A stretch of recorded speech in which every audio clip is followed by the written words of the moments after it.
I'm trying not to be super obnoxious with my typical cough drop buns.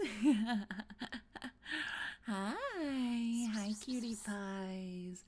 Dead pulp. Thank you for the follow. Welcome in, welcome in. What's up, Shadow? Like, I need to be careful. I'm nothing but nice to here.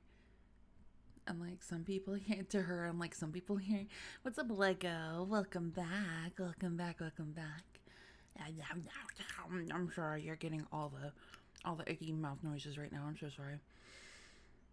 I'm saying her careful. I'm always obnoxious. No, I'm not. No, I'm not. I swear I'm not.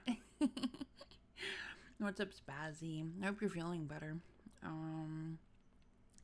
Goon Carrot saying, what the fuck did you say? You said something like, oh wait, yeah, Sonic song is the best part of stream. honestly, kind of true. Ghost in the machine. Yeah. Hi, I just crunched it. I'm sorry, I'm crunching. Thank you for the lick. The best part of stream is breaking Banshee. Walter White could never. I actually haven't tried the banana bread yet. Let's get some background sound here. Play. Thank you. No, I haven't tried it yet. Yeah, I don't know.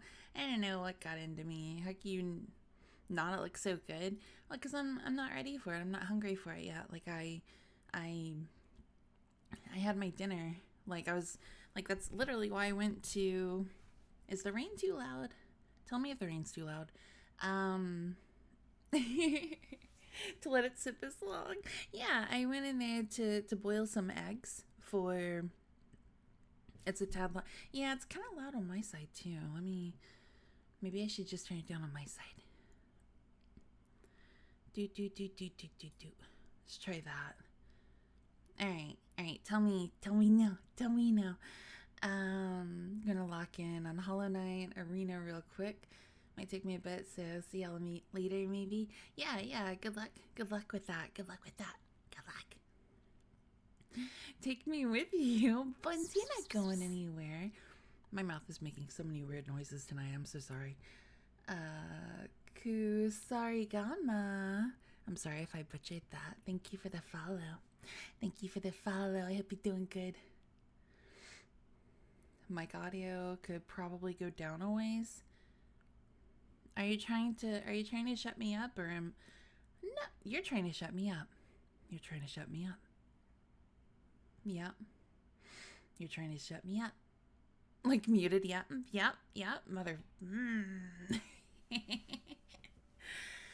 No, I made. Yay, Sarybot did the thing. It did the thing. No, I made I made the boiled eggs for my salad, which I barely had enough lettuce. I had a bag of lettuce, a whole ass bag of lettuce in there that I had to throw out because it got frozen. It got fucking frozen. Like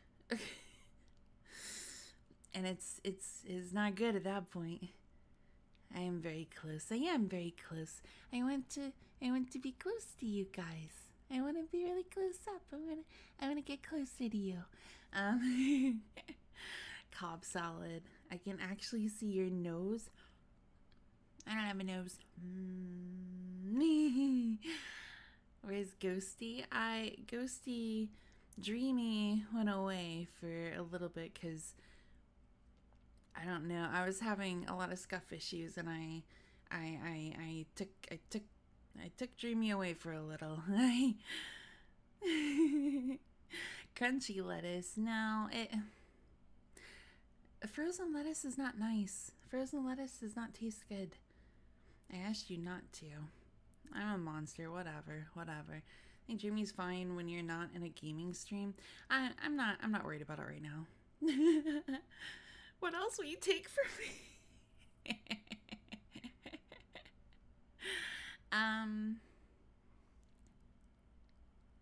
everything.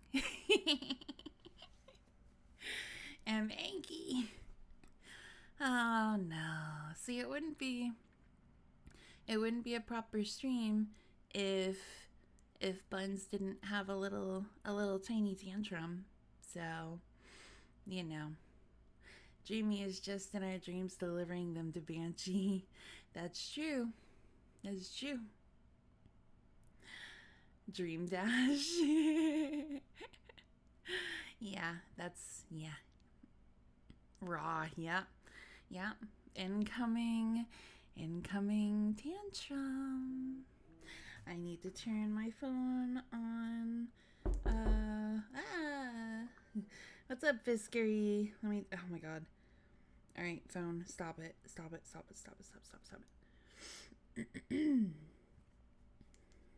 Let's turn everything. There we go.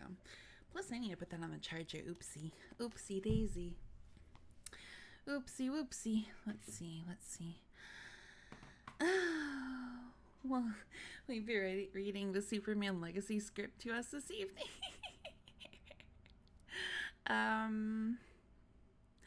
I don't think I can read that.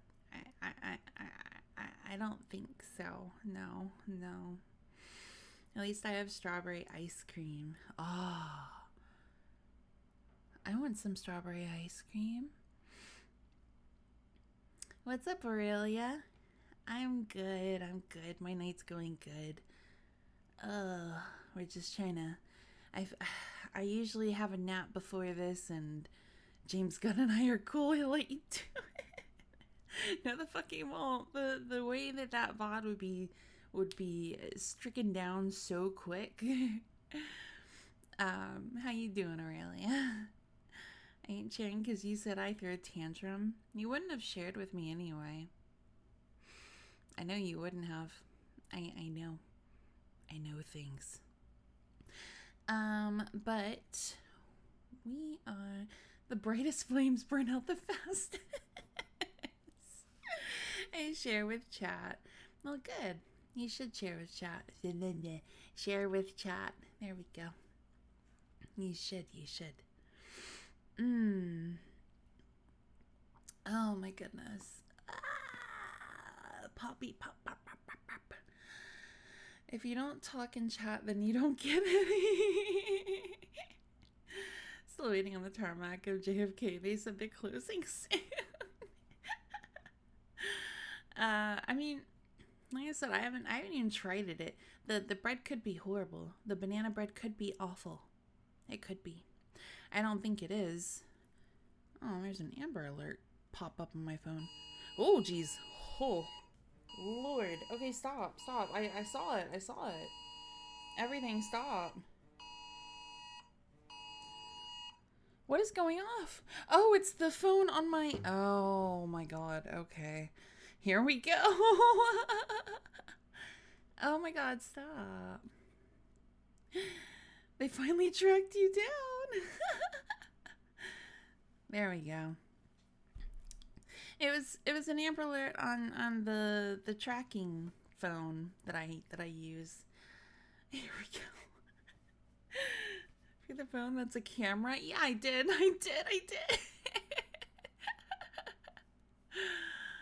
Oh my God. Salty bread. No, I did not make that mistake again. Oh my God. Find the perpetrator and stream and hunt them down. You're good tonight.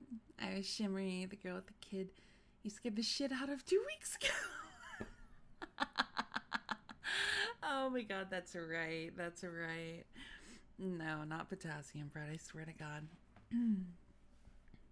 And stream and hunt them down. I don't think so. No.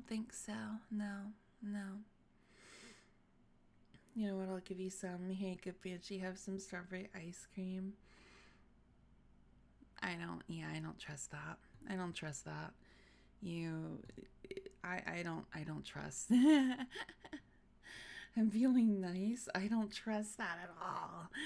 All right, let's see. I was dropping I'm doing a form an armed militia when I get an Amber Alert. Do you though? Do you? I don't. Just one bite. Yeah, I don't trust. I don't trust. Oh, we've got our water. We've already experienced a hiccup of scuff thanks to Amber Alert. Why don't you trust I didn't do anything? I just don't. I just don't. Put stream on the big screen.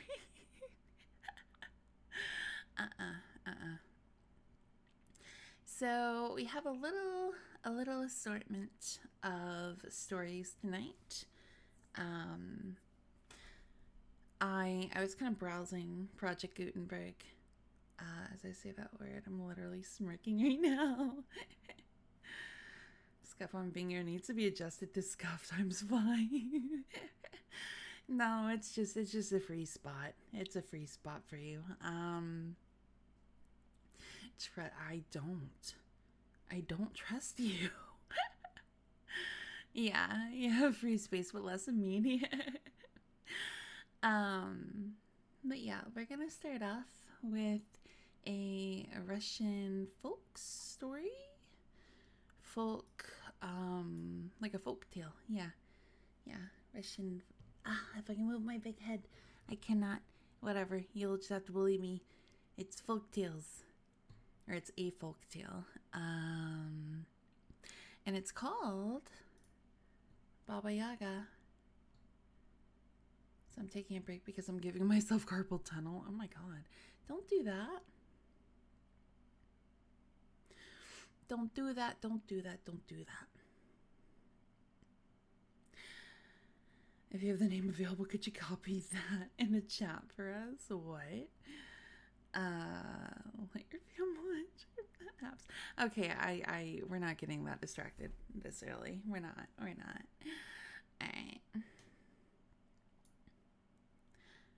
Oh, yeah. Yeah, I can put the name. Okay, yeah, I can do that. Baba Yaga. It's literally called Baba Yaga. Yeah, no, that makes sense. Baby Yoda. Yeah, it's a Russian folk tale. Totally scaring the hell out of my kid again. Good horror folk tale. Yeah. I was. I think my mom actually suggested this one. I was like, I've heard of, but I don't know.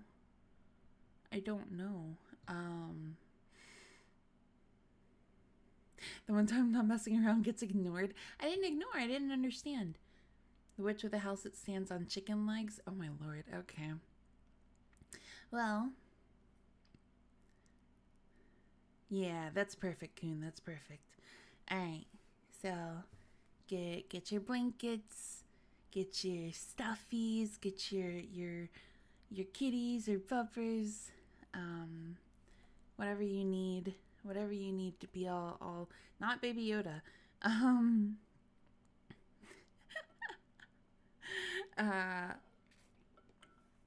Whatever you need to be comfy. And yes, get water. Yeah, I have my water. Do you have yours? Do you have it? Are you drinking? Are you hydrating? Good.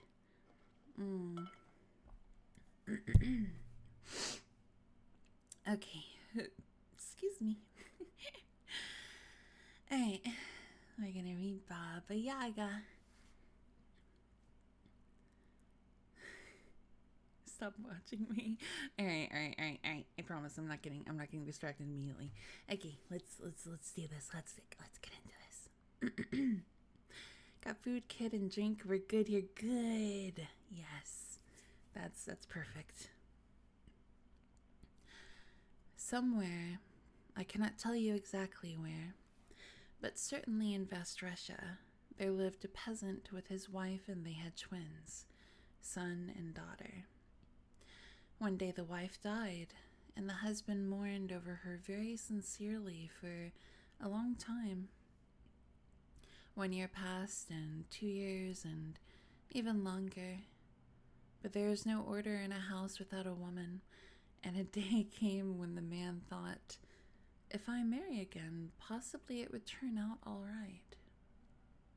And so he did, and had children by his second wife. The stepmother was envious of the stepson, excuse me, and daughter, and began to use them hardly. She scolded them without any reason, sent them away from home as often as she wished, and gave them scarcely enough to eat. Finally, she wanted to get rid of them altogether.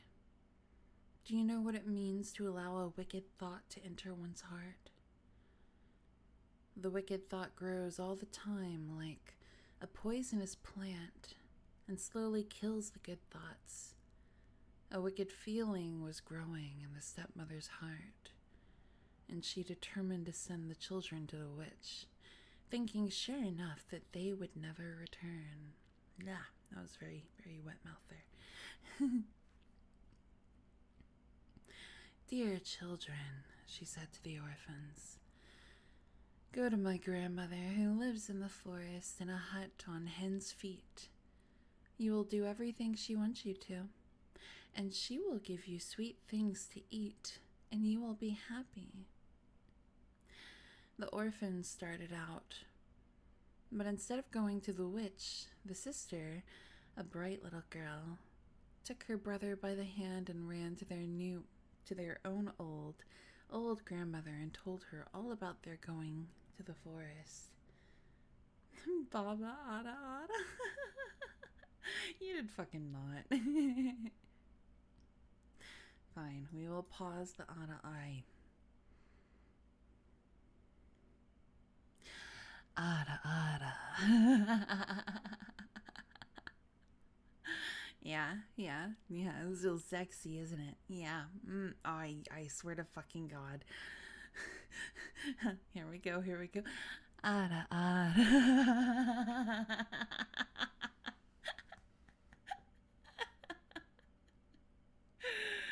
I swear to fucking, this is so dumb. It's so fucking dumb.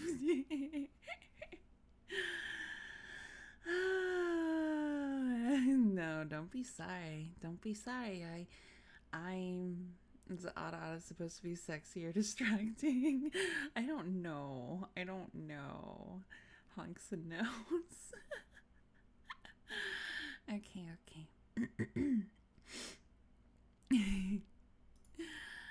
Oh, my poor darlings, said the good old grandmother, pitying the children. My heart aches for you, but it is not in my It is not in my power to help you.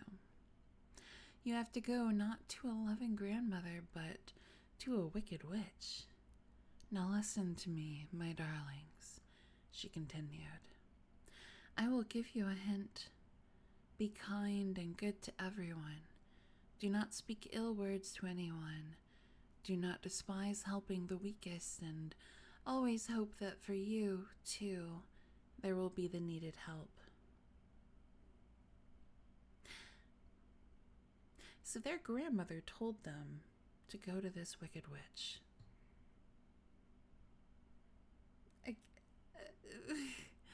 Okay. The good old grandmother gave the children some delicious fresh milk to drink, and to each a big slice of ham. Russians be crazy. She also gave them some cookies. There are cookies everywhere. And when the children departed, she stood looking after them a long, long time.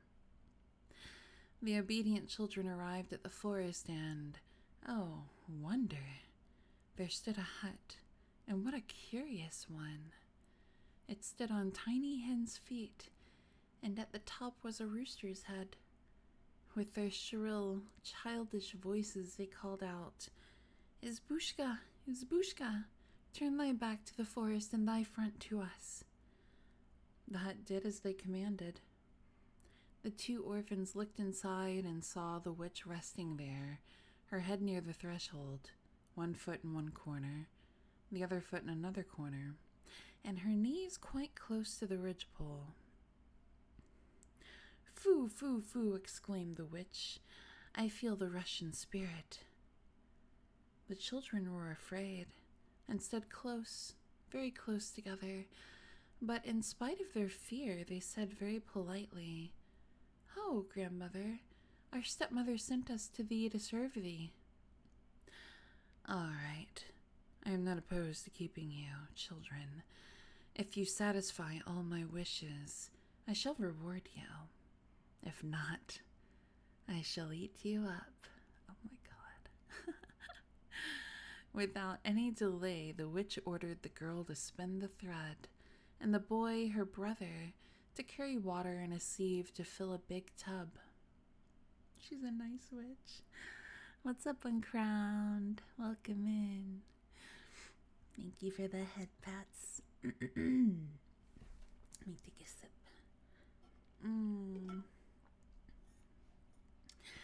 Hello, Larkade. I hope you're doing good. While I clear my throat. Okay, there we go. The poor orphan girl wept at her spinning wheel and wiped away her bitter tears. At once, all around her appeared small mice squeaking and saying, "Sweet girl, do not cry. Give us cookies and we will help thee." Aw, little mice. Excuse me, so sorry. Water in a sieve like a bowl with holes in it. What's up, Barack? We're reading Baba Yaga right now. Okay. The little girl willingly did so. "Now," gratefully squeaked the mice, "go and find the black cat. He is very hungry. Give him a slice of ham and he will help thee." The girl speedily went in search of the cat and saw her brother in great distress about the tub. So many times he had filled the sieve, yet the tub was still dry. The little birds passed, flying nearby, and chirped to the children.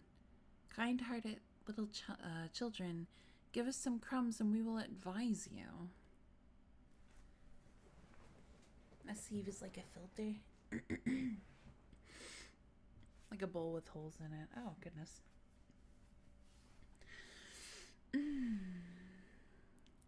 The orphans gave the birds some crumbs, and the grateful birds chirped again. "Some clay and water, children dear." Then away they flew through the air. The children understood the hint, spat in the sieve, plastered it up with clay, and filled the tub in a very short time. Then they both returned to the hut, and on the threshold met the black cat. They generously gave him some of the good ham which their good grandmother had given them, petted him, and asked, "Dear kitty cat, black and pretty, tell us what to do in order to get away from thy mistress, the witch." "Well," very seriously answered the cat, "I will give you a towel and a comb, and then you must run away. When you hear the witch running after you, drop the towel behind your back, and a large river will appear in place of the towel. If you hear her once more, throw down the comb, and in place of the comb there will appear a dark wood. This wood will protect you from the wicked witch, my mistress."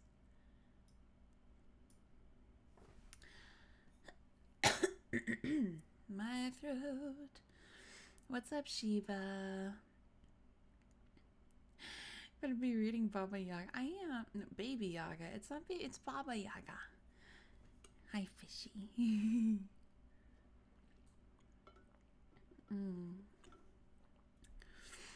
More magic than the witch. Yeah, no kidding. Booba Yaga. Food, please. Okay.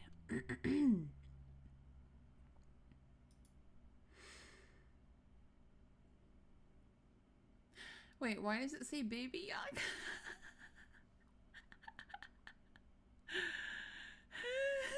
He did write Baby Yaga. Oh no.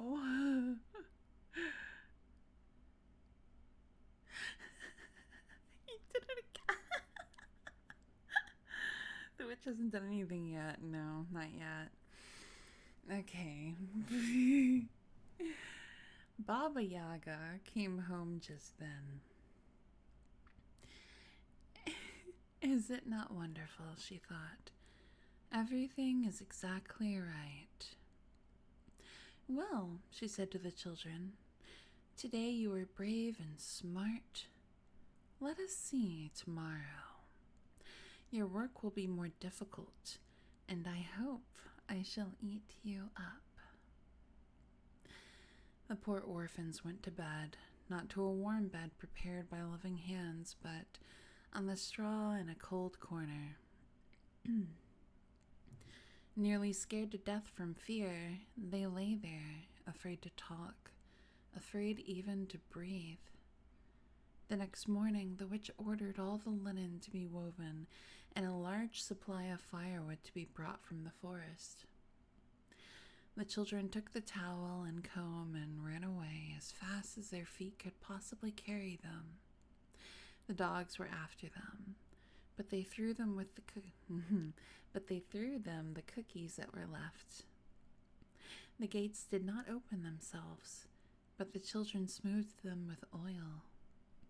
The birch tree near the path almost scratched their eyes out, but the gentle girl fastened a pretty ribbon to it. So they went farther and farther and ran out of the dark forest into the wide, sunny fields.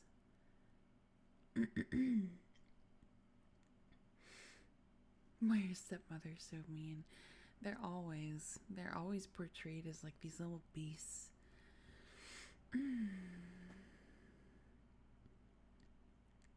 The cat sat down by the loom and tore the thread to pieces, doing it with a delight. Baby, now you have me singing now. Baba Yaga returned. Where are the children? She shouted, and began to beat the cat. I hate this. Why hast thou let them go, thou treacherous cat? I hate her. I hate her right now. I hate her so much. Why hast thou not scratched their faces? The cat answered, Well, it was because I have served thee so many years, and thou hast never given me a bite, while the dear children gave me some good ham. The witch scolded the dogs, the gates, and the birch tree near the path. Well, barked the dogs, thou certainly art our mistress, but thou hast never done us a favor, and the orphans were kind to us. The gates replied, We were always ready to obey thee, but thou didst neglect us, and the dear children smoothed us with oil.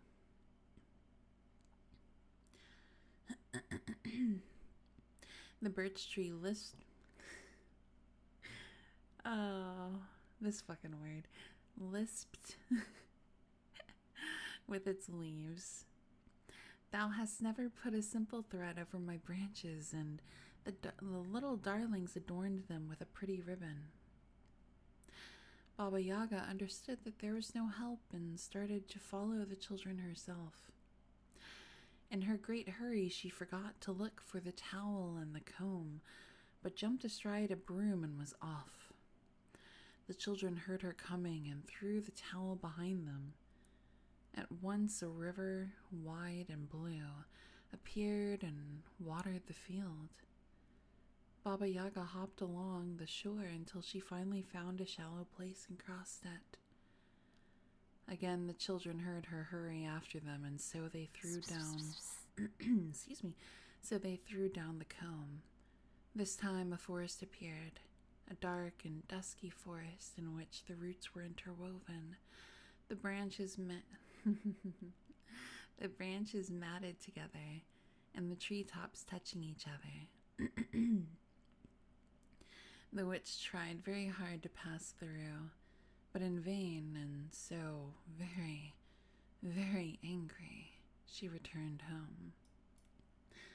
Thank you for the follow, Watermelon. I hope you're doing good.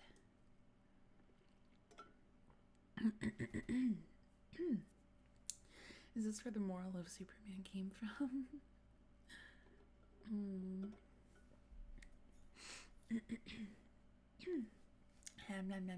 There we go.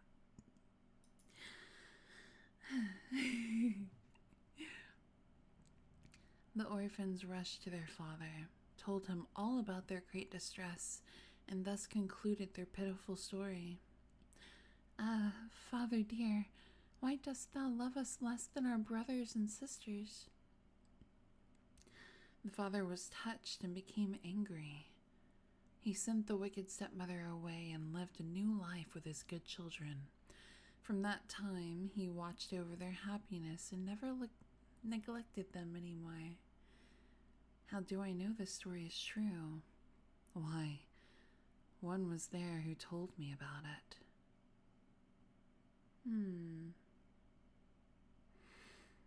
Interesting. Oh, now the dad gets angry. Right. Excuse.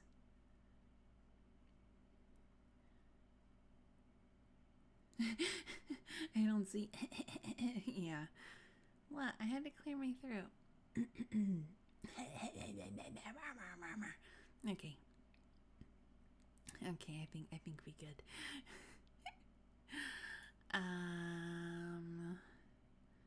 Ooh. And the other story tonight that, how long is it?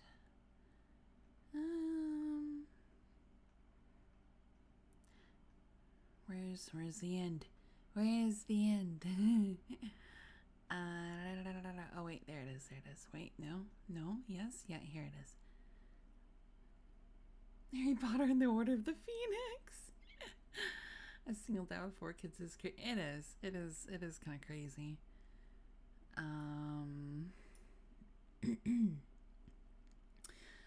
Throat, please.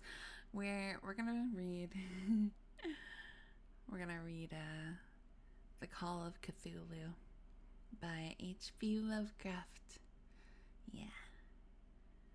I was like, we're digging in. We're starting to dig into some Lovecraft with these reading nights, and yeah, could use the Ender Eye and find the fortress, and end of the story. Save it for Terraria night.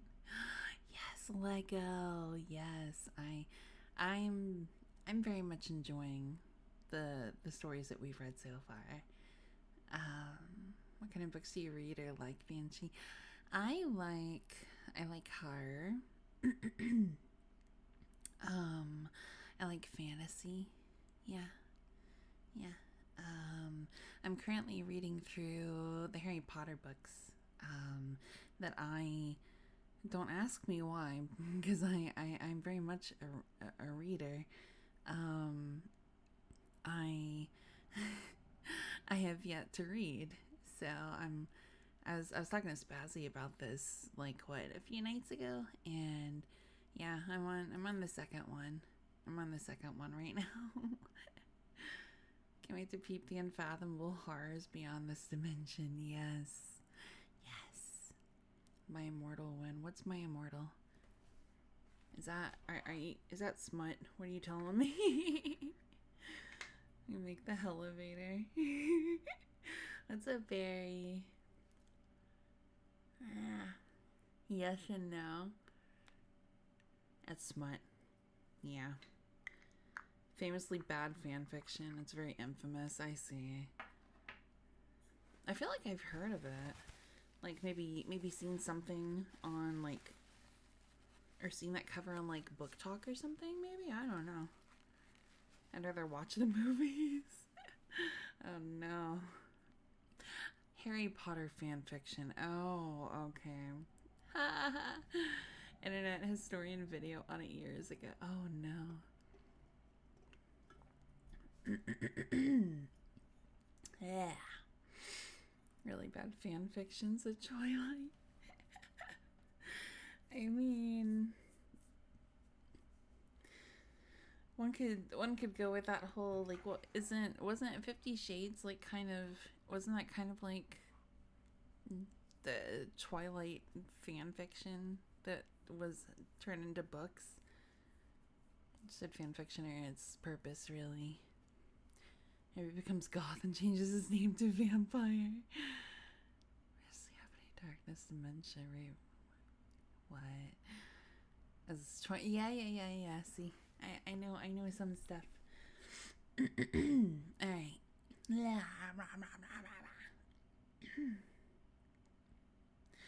Can't remember which direction those two were, but I know Twilight. Yeah. Twilight came first. 50 Shades was like, the kind of version, kind of take on it. The you know. You kind of gotta check it out. It's very funny. Yeah. I'm not reading that on stream. Imagine. Oh goodness. I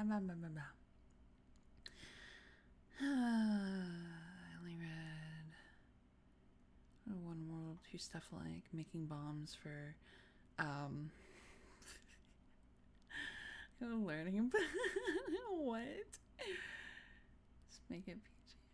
Metaphorics. Choice in the matter was partway through a road trip.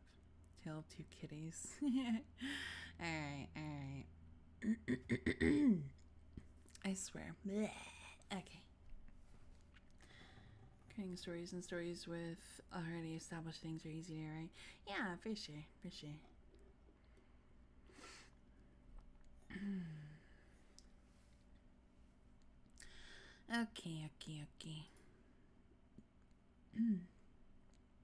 So now we are reading. Here, I will type it. Cthulhu by H.P. Lovecraft. Let's see if you can get it the first time. This time, Kieran. I can fuck up this one, yeah. Okay. Okay, we're ready, I think. I think we're ready. It's better when you mess up. The horrors await me. Yes, they do. Chapter 1. The Horror in Clay. The most merciful thing in the world, I think, is the inability of the human mind to correlate all its contents. We live on a placid island of ignorance in the midst of black seas of infinity, and it was not meant that we should voyage far. The sciences, each straining in its own direction, have hitherto harmed us little. But someday the piecing together of disassociated knowledge will open up such terrifying vistas of reality and of our frightful position therein, that we shall either go mad from the revelation or flee from the deadly light into the peace and safety of a new dark age. Theosophists have guessed at the awesome grandeur of the cosmic cycle, wherein our world and human race form transient incidents. They have hinted at strange survivals in terms which would freeze the blood if not masked by a bland optimism. But it is not from them that there came the single glimpse of forbidden eons which chills me when I think of it and maddens me when I dream of it. That glimpse, like all dread glimpses of truth, flashed out from an accidental piecing together of separated things. In this case, an old newspaper item and the notes of a dead professor. I hope that no one else will accomplish this piecing out. Certainly, if I live, I shall never knowingly supply a link in so hideous a chain. I think that the professor, too, intended to keep silent regarding the part he knew, and that he would have destroyed his notes had not sudden death seized him. Thank you for the follow, XJS. Thank you for the follow. Welcome in. I don't think I've comprehended a thing that was said.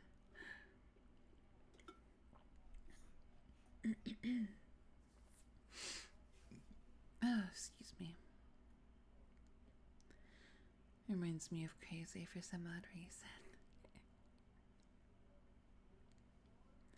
HP Cthulhu. I didn't even think of that. That's funny. My knowledge of the thing began in the winter of 1926 to 27 with the death of my granduncle, George Gamble Angel, Professor Emeritus of Semitic Languages in Brown University, Providence, Rhode Island. Professor Angel was widely known as an authority on ancient inscriptions and had frequently been resorted to by the heads of prominent museums, so that his passing at the age of 92 may be recalled by many. Locally, interest was intensified by the obscurity of the cause of death. Excuse me.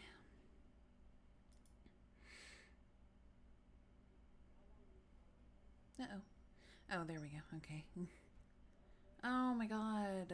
No. Uh-oh. Uh-oh. Are we back? Are we back? Madness is caught up to her.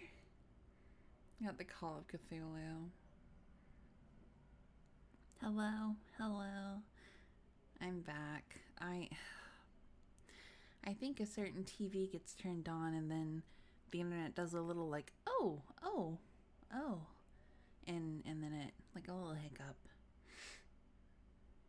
Okay. We're back. At least we're back. At least we're good. Where was I? I was somewhere. Here's where they had, blah, blah, blah. There we go. Okay. Yeah, H.P. Lovecraft. Yeah. Also, welcome in. Ecolosis. Locally, interest was intensified by the obscurity of the cause of death. The professor had been stricken whilst returning from the Newport boat, falling suddenly, as witnesses said, after having been jostled by a nautical-looking black man who had come from one of the queer dark courts on the precipitous hillside which formed a shortcut from the waterfront to the deceased's home in William Street. Oh, thank you for the follow, Ecolosis. As an eldritch horror myself, he is my favorite. Valid, very valid. I keep thinking it's me because my internet is always one bar. No, that was definitely a hiccup from another TV coming up, or turning on. I've become a destroyer of consciousness. Night, Spazzy. I hope you feel better, and thank you for the like. Physicians were unable to find any visible disorder, but concluded after perplexed debate that some obscure lesion of the heart, induced by the brisk ascent of so steep a hill by so elderly a man, was responsible for the end. At the time I saw no reason to dissent from this dictum, but latterly I am inclined to wonder, and more than wonder. As my granduncle's heir and executor, pardon me, for he died a childless widower, I was expected to go over his papers with some thoroughness, and for that purpose moved his entire set of files and boxes to my quarters in Boston.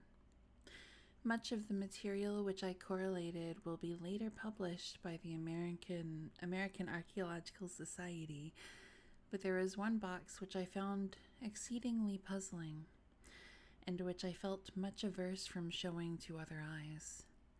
It had been locked, and I did not find the key till it occurred to me to examine the personal ring which the professor carried always in his pocket. Then, indeed, I succeeded in opening it, but when I did so, seemed only to be confronted by a greater and more closely locked barrier. For what could be the meaning of the queer clay bas relief, and the disjointed jottings, ramblings, and cuttings which I found? Had my uncle in his latter years become credulous of the most superficial impostures? I resolved to search out the eccentric sculptor responsibility for this apparent disturbance of an old man's peace of mind.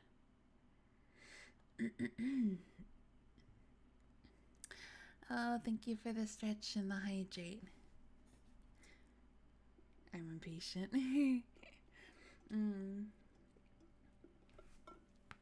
Oh, goodness. Yeah.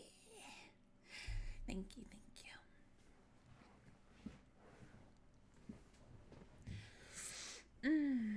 Okay.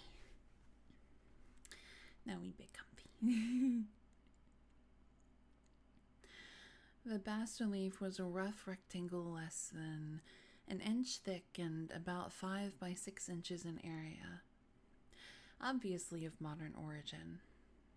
Its designs, however, were far from modern in atmosphere and suggestion, for although the vagaries of cubism and futurism are many and wild, they do not often reproduce that cryptic regularity which lurks in prehistoric writing. And writing of some kind, the bulk of these designs seemed certainly to be, though my memory, despite much familiarity with the papers and collections of my uncle, failed in any way to identify this particular species, or even hint at its remotest affiliations.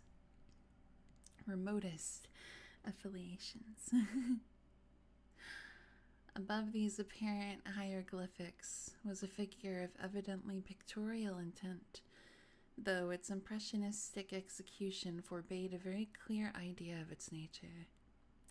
It seemed to be a sort of monster, or symbol representing a monster, of a form which only a diseased fancy could conceive. If I say that my somewhat extravagant imagination yielded simultaneous pictures of an octopus, a dragon, and a human caricature, I shall not be unfaithful to the spirit of the thing. A pulpy, tentacled head surmounted a grotesque and scaly body with rudimentary wings, but it was the general outline of the whole which made it most shockingly frightful. Behind the figure was a vague suggestion of a cyclopean architectural background.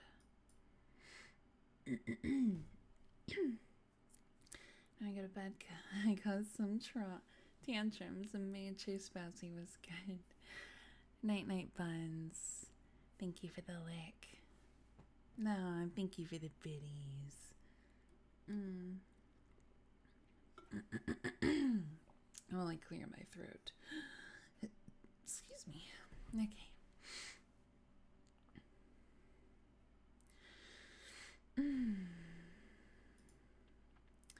The writing accompanying this oddity was, aside from a stack of press cuttings in Professor Angel's most recent hand.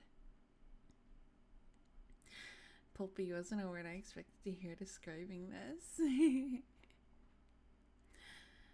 And made no pretense to literary style.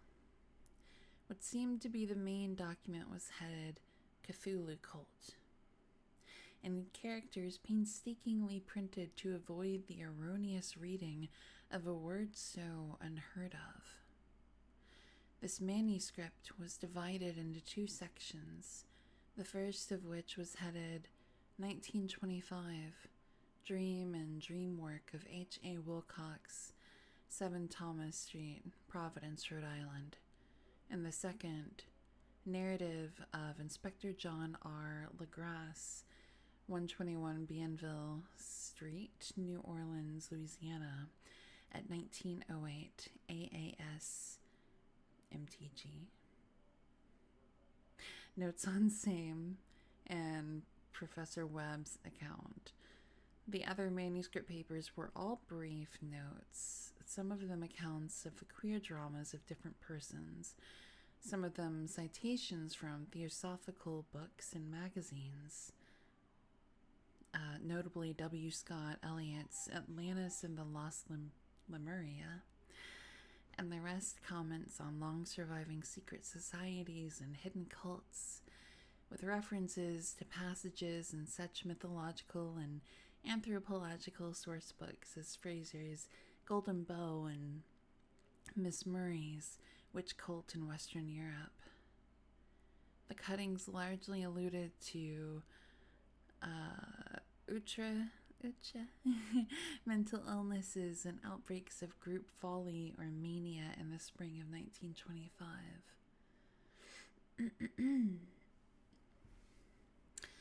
I need to go to bed too. I'm not feeling great. Oh, Shadow, I hope you feel better. I feel like everyone's getting sick right now. No. But yeah, get some sleep. Night, Shadow. Such a painful life. Lovecraft didn't get to experience juice without pulp. Oh my god. I swear to God.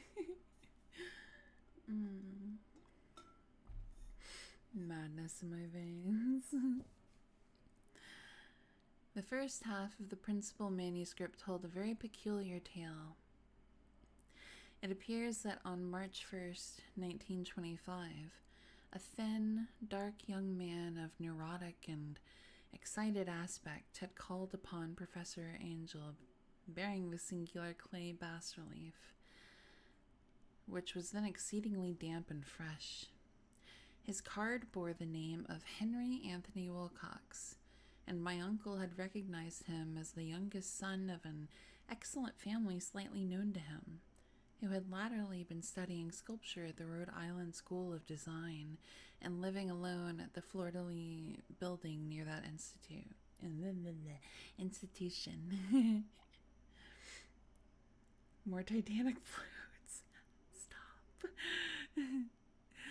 Wilcox was a precocious youth of known genius.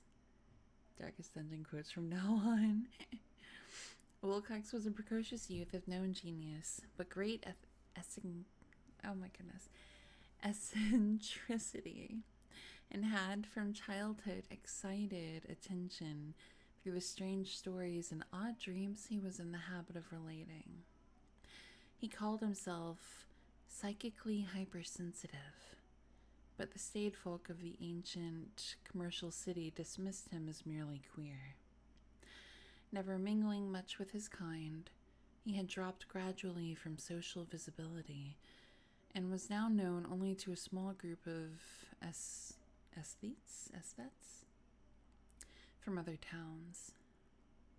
Even the Providence Art Club, anxious to preserve its conservatism.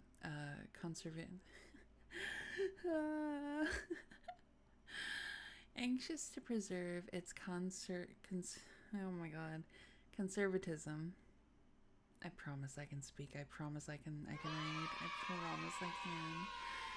Had found him quite hopeless. Shiva, thank you for the gifted. Thank you for the gifted. Oh, eager to preserve.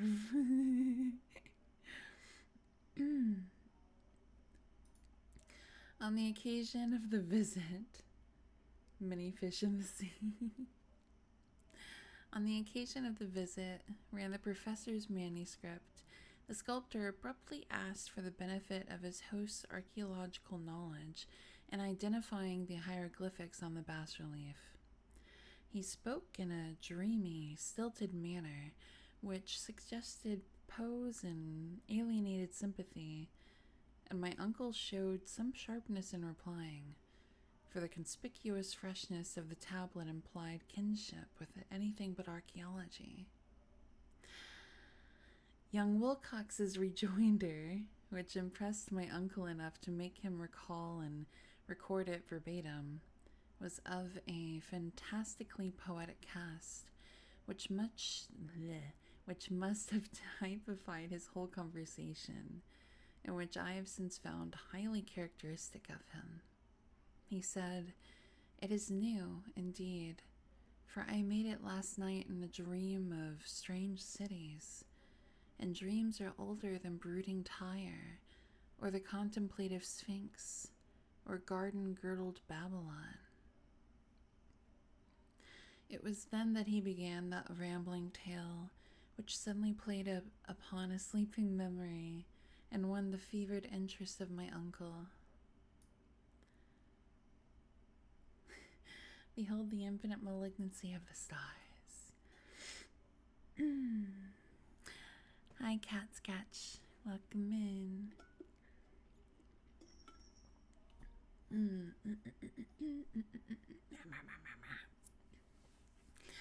Okay.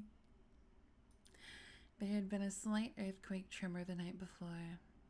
The most considerable felt in New England for some years, and Wilcox's imagination had been keenly affected.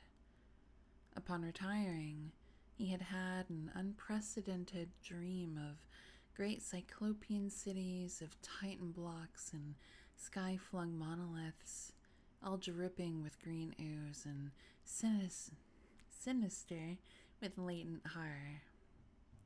Hieroglyphics had covered the walls and pillars, and from some undetermined point below had come a voice that was not a voice, a chaotic sensation which only fancy could transmute into sound, but which he attempted to render by the almost unpronounceable jumble of letters. Cthulhu Ftagan. Sleepy John, hello, welcome. Madness made flesh, it curls steadily upward from the pit supported by the latest. I was like, yes.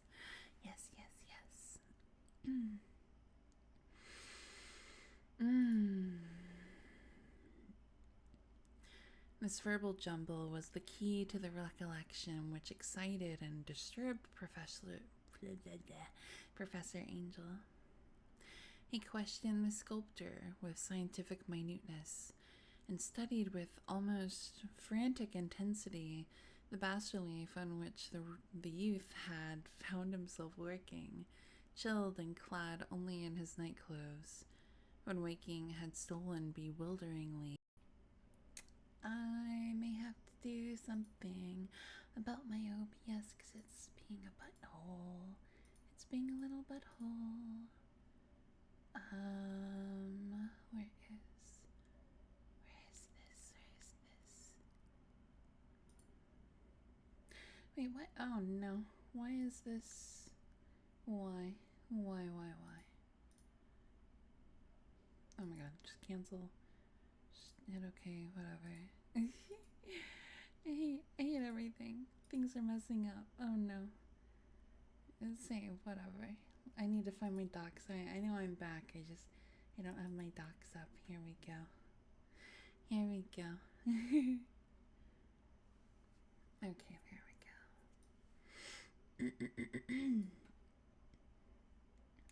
It's the second night in a row that OBS has done a dummy.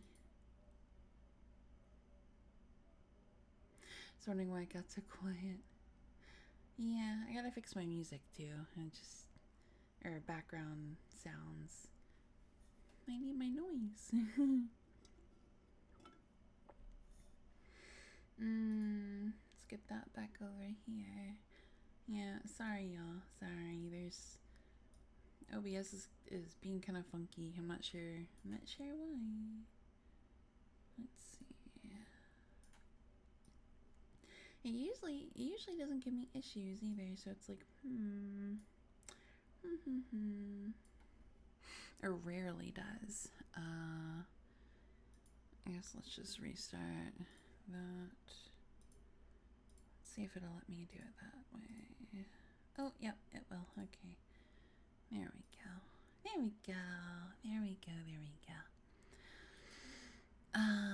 And I already know I'm gonna have to probably restart tits. My bad.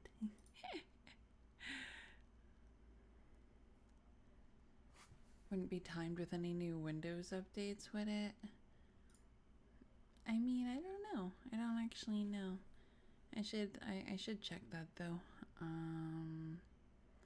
Let's see. Let's restart you. It's back to a tiny bit loud. I didn't change the rain system volume that it was when we stopped. It hasn't changed at all. Have you tried telling OBS to work nicely? I should. I really should.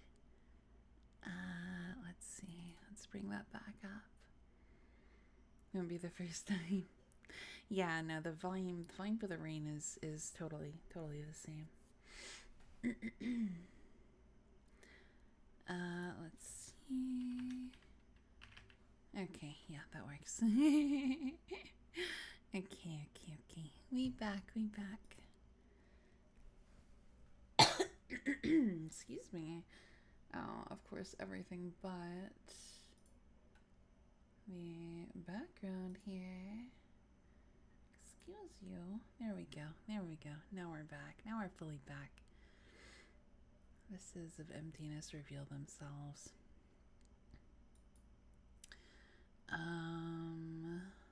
Okay. Now we're back.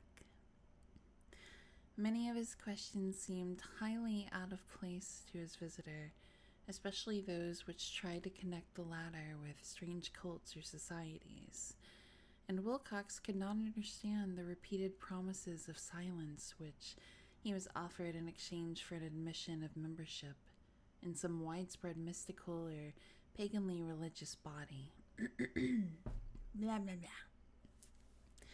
When Professor Angel became convinced that the sculptor was indeed ignorant of any cult or system of cryptic lore, he besieged his visitor with demands for future reports of dreams. This bore regular fruit, for after the first interview, the manuscript records daily calls of the young man, during which he related startling fragments of nocturnal imagery, whose burden was always some terrible cyclopean vista of dark and dripping stone, with a subterrane, oh my lord, with a subterranean voice or intelligence shouting monotonously in enigmatical sense impacts, uninscribable save as gibberish. Jesus fucking Christ. You're fine, Lego. I got no problem with that. The two sounds most frequently repeated are those rendered by the letters Cthulhu and, oh lord, how do you say that? Relia. There we go. Relia. Gotta kind of roll the tongue there. Relia.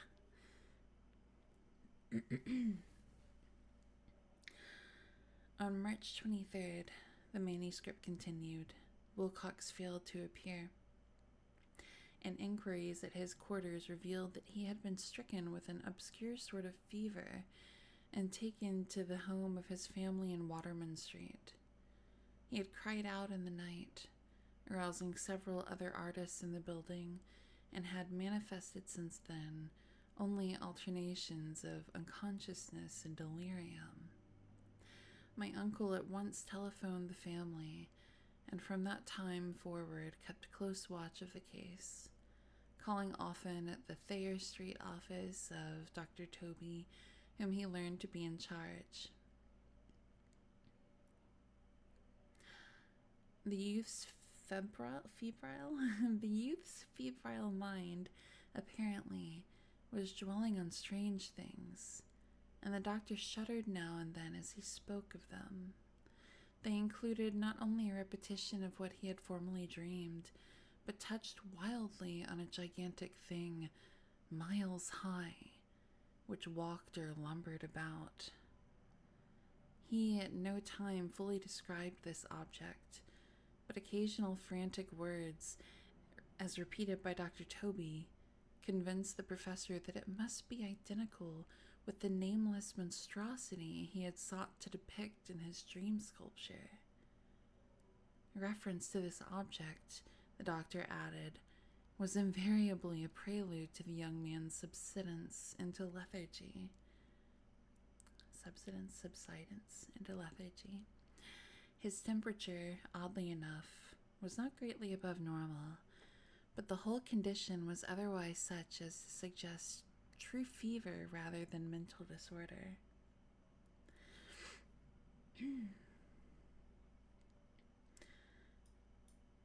Having never actually read this, it's fascinating how many bits I recognize from various media. Yeah, no kidding.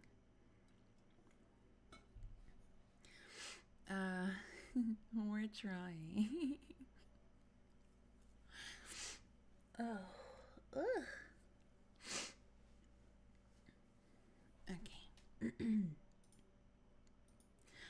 On April 2nd at about 3 p.m., every trace of Wilcox's malady suddenly ceased. He sat upright in bed, astonished to find himself at home and completely ignorant of what had happened in dream or reality since the night of March 22nd. Pronounced well by his physician, he returned to his quarters in 3 days, but to Professor Angel he was of no further assistance. All traces of strange dreaming had vanished with his recovery, and my uncle kept no record of his night thoughts after a week of pointless and irrelevant accounts of thoroughly usual visions. Here the first part of the manuscript ended, but references to certain of the scattered notes gave me much material for thought. So much, in fact, that only the ingrained skepticism then forming my philosophy can account for my continued distrust of the artist. The notes in question were those descriptive of the dreams of various persons, covering the same period as that in which young Wilcox had had his strange visitations. My uncle, it seems, had quickly instituted a prodigiously far-flung body of inquiries amongst nearly all the friends whom he could question without impertinence, asking for nightly reports of their dreams and the dates of any notable visions for some time past. The reception of his requests seems to have been varied, but he must, at the very least, have received more responses than any ordinary man could have handled without a secretary. This original correspondence was not preserved, but his notes formed a thorough and really significant digest. Average people in society and business, New England's traditional salt of the earth, gave an almost completely negative result. Those scattered cases of uneasy but formless nocturnal impressions appear here and there, always between March 23rd and April 2nd, the period of young Wilcox's delirium. Scientific men were little more affected, though 4 cases of vague description suggest fugitive glimpses of strange landscapes, and in one case there is mentioned a dread of something abnormal. It was from the artists and poets that the pertinent answers came, and I know that panic would have broken loose had they been able to compare notes. As it was, lacking their original letters, I half suspected the compiler of having asked leading questions, or of having edited the correspondence in corroboration of what he had latently resolved to see. Oopsie. What's up, Nara? How you doing? Welcome in. Yeah, those are very, very specific dates.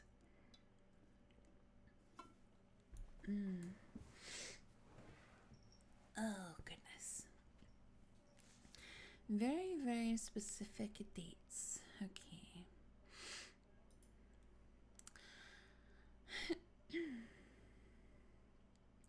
That is why I continued to feel that Wilcox, somehow cognizant of the old data which my uncle had possessed, had been imposing on the veteran scientist. These responses from aesthetes told a disturbing tale. Your voice might put me to sleep, so if I don't say anything, that's why. Well, good. You probably need sleep. Feeling good. Finding some to chill too while I draw. Good. I hope the drawing's going good. From February 28th to April 2nd, a large proportion of them had dreamed very bizarre things, the intensity of the dreams being immeasurably the stronger during the period of the sculptor's delirium. Over a fourth of those who reported anything reported scenes and half-sounds not unlike those which Wilcox had described. And some of the dreamers confessed acute fear of the gigantic nameless thing visible toward the last. One case, which the note describes with emphasis, was very sad. The subject, a widely known architect with leanings toward theosophy and occultism, went violently insane on the date of young Wilcox's seizure and expired several months later after incessant screamings to be saved from some escaped denizen of hell. Had my uncle referred to these cases by name instead of merely by number, I should have attempted some corroboration and personal investigation. But as it was, I succeeded in tracing down only a few. All of these, however, bore out the notes in full. I have often wondered if all the objects of the professor's questioning felt as puzzled as did this fraction. It is well that no explanation shall ever reach them. My goodness, I really enjoy the writing. It's so good.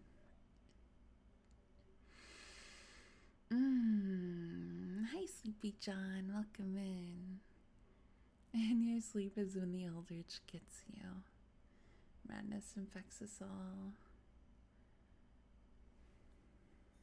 Good stuff. Yeah, it kind of does sound like a coincidence.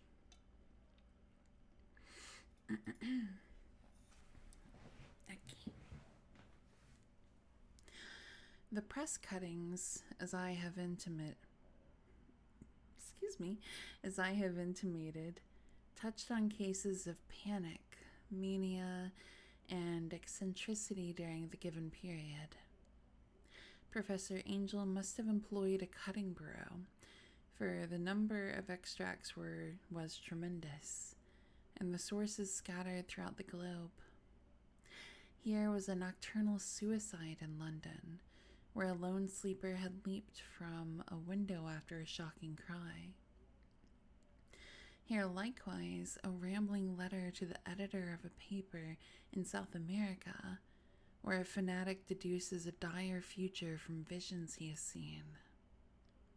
A dispatch from California describes a theosophist colony as donning white robes en masse for some glorious fulfillment, which never arrives, whilst items from India speak guardedly of serious native unrest toward the end of March.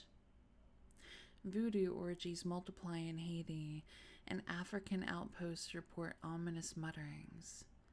American officers in the Philippines find certain tribes bothersome about this time, and New York policemen are mobbed by hysterical Levantines on the night of March 22nd, March 23rd. The west of Ireland, too, is full of wild rumor and legendary, and a fantastic painter named Ardois Bonnet hangs a blasphemous dream landscape in the Paris Spring Salon of 1926. And so numerous are the recorded troubles in insane asylums that only a miracle can have stopped the medical fraternity from noting strange parallelism and drawing mystified conclusions. A weird bunch of cuttings, all told. And I can at this date scarcely envisage the callous rationalism with which I set them aside. But I was then convinced that young Wilcox had known of the older matters mentioned by the professor.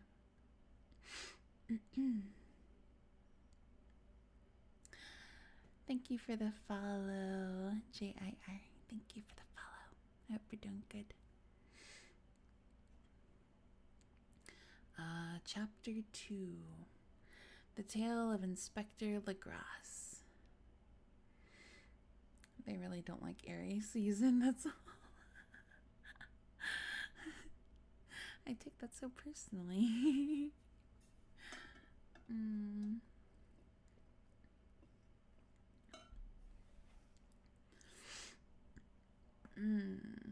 Comfy check.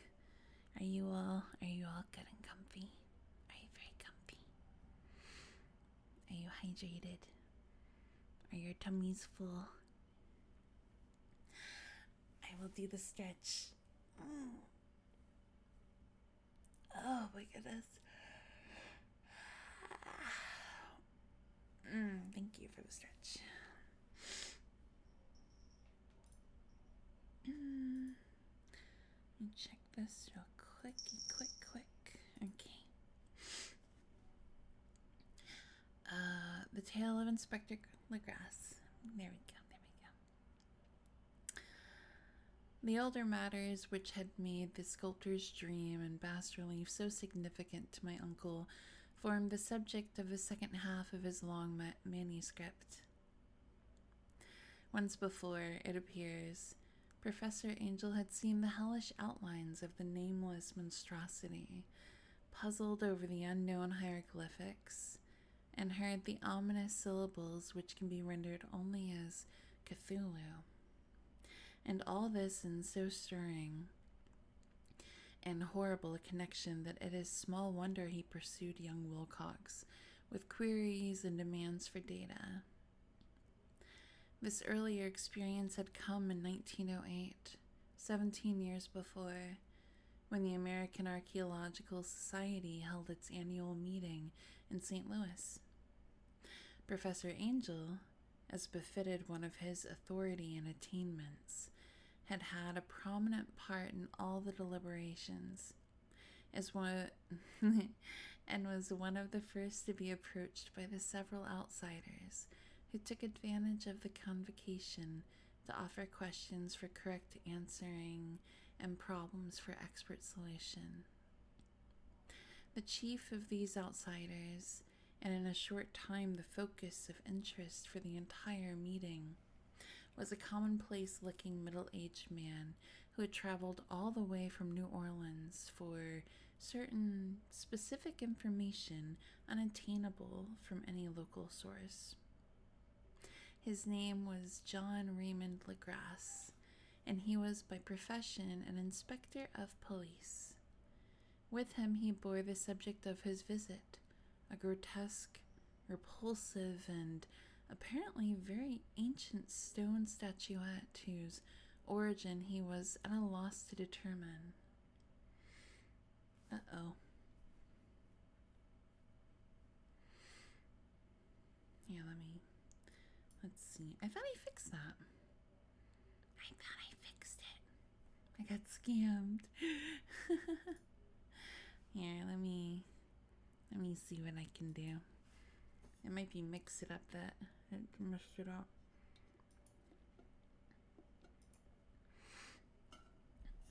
You'll get your clown. Don't worry.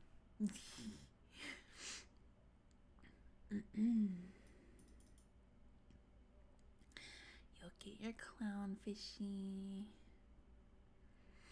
The real clown is the Eldritch Horrors we met along the way.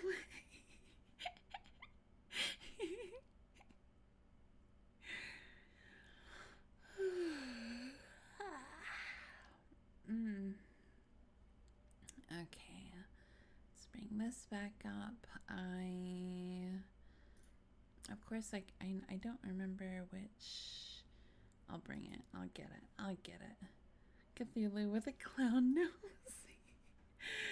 Imagine. Yeah, let me look real quick. I can't remember the hot button for my clown. Okay, there we go.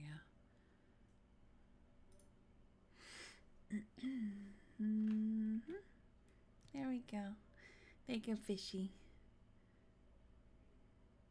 The button is the nose. Excuse you. My nose is sniffly.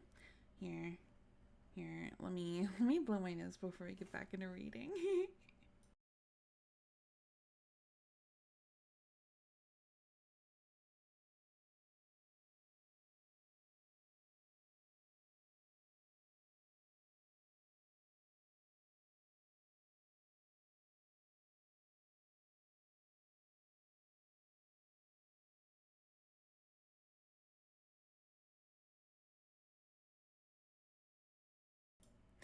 Okay, there we are.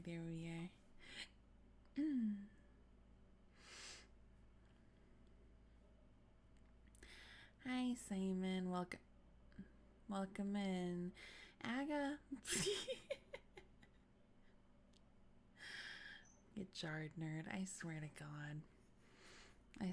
God. Coon. Sick 'em.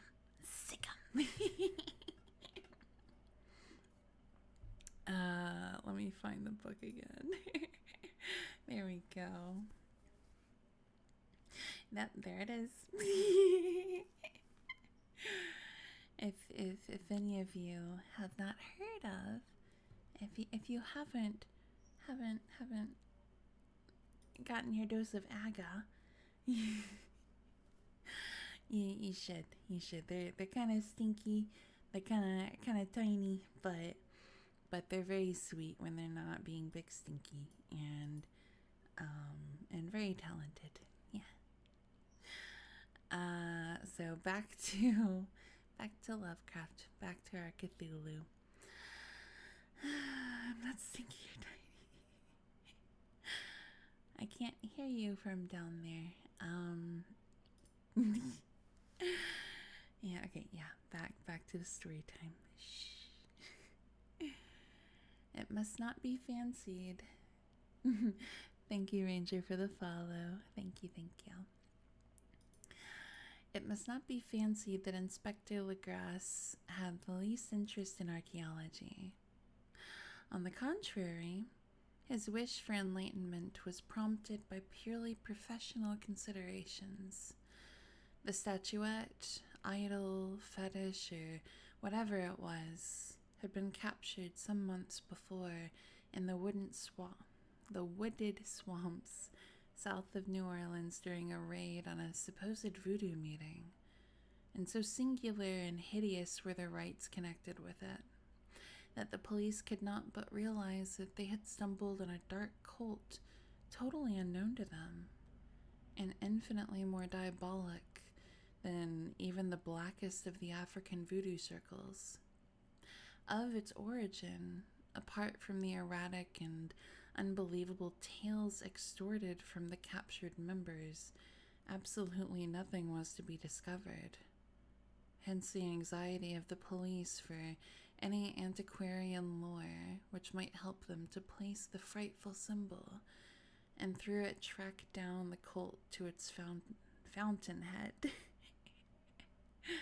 I promise I can fucking read.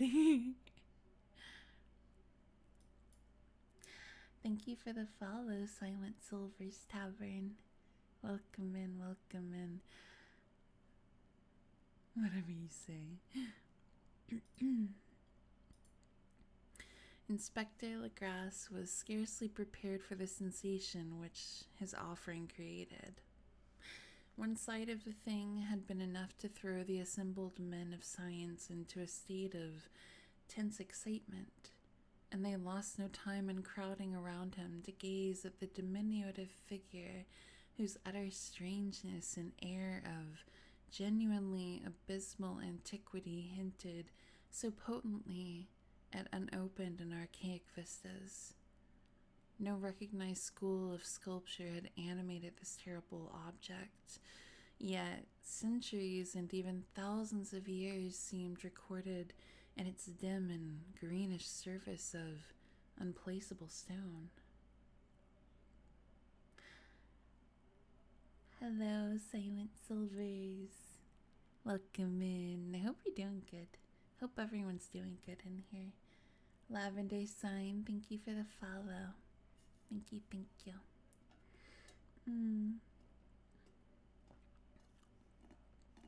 What's up, little beast man? Welcome in.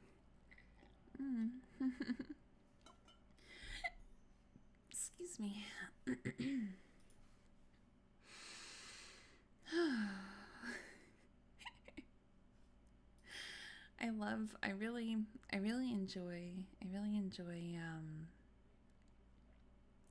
I really enjoy Lovecraft's style and his work in general. And I mean his writings, it's really good. It's really fucking good. I feel like I'm going through like an Olympic sport when I'm reading it, and like I don't know. I super cozy stream tea in one hand, reading along with you. Nice, good. We love a cozy. We do a cozy. Alright. Where am I? There I am. The figure, which was finally passed slowly from man to man for close and careful study, was between 7 and 8 inches in height and of exquisitely artistic workmanship. It represented a monster of vaguely anthropoid outline, but with an octopus-like head whose face was a mass of feelers, a scaly, rubbery-looking body, prodigious claws on hind and forefeet, and long, narrow wings behind. Cute. I'm glad you like the reignmatics. I like it. This thing, which seemed instinct with a fearsome and unnatural malignancy, was of a somewhat bloated corpulence, and squatted evilly on a rectangular block or pedestal covered with undecipherable characters. The tips of the wings touched the back edge of the block. The seat occupied the center, whilst the long, curved claws of the doubled up, crouching hind legs gripped the front edge and extended a quarter of the way down toward the bottom of the pedestal. The cephalopod head was bent forward, so that the ends of the facial feelers brushed the backs of huge forepaws, which clasped the croucher's elevated knees. The aspect of the whole was abnormally lifelike, and the more subtly fearful because its source was so totally unknown. Its vast, awesome, and incalculable age was unmistakable, yet not one link did it show with any known type of art belonging to civilization's youth, or indeed to any other time.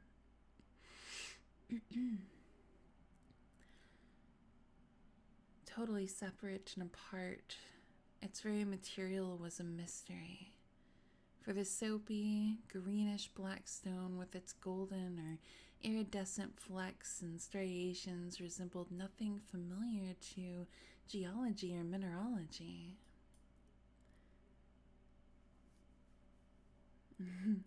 Hi, Decibelio. Excuse me. Cow kisses are very cute.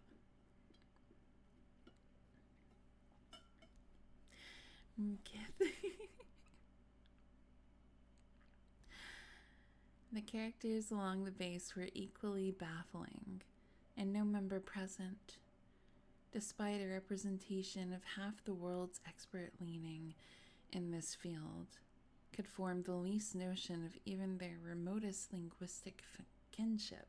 Blah, blah, blah, blah, blah. They, like the subject and material, belong to something horribly remote and distinct from mankind as we know it. Something frightfully suggestive of old and unhallowed cycles of life in which our world and our conceptions have no part. And yet, as the members severally shook their heads and confessed defeat at the inspector's problem, there was one man in that gathering who suspected a touch of bizarre familiarity in the monstrous shape and writing, and who presently told with some diffidence of the odd trifle he knew. This person was the late William Channing Webb, professor of anthropology in Princeton University, and an explorer of no slight note.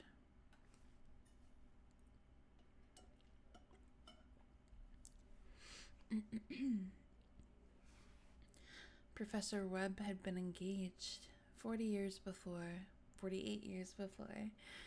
in a tour of Greenland and Iceland in search of some runic inscriptions which he failed to unearth, and whilst high up on the West Greenland coast had encountered a singular tribe or cult of degenerate Eskimos whose religion, a curious form of devil worship, chilled him with its deliberate bloodthirstiness and repulsiveness. It was a faith of which other Eskimos knew little, and which they mentioned only with shudders, saying that it had come down from horribly ancient eons before ever the world was made. Besides nameless rites and human sacrifices, there were certain queer hereditary rituals addressed to a supreme elder devil or Tornasuk, and of this Professor Webb had taken a careful phonetic copy from an aged Angakok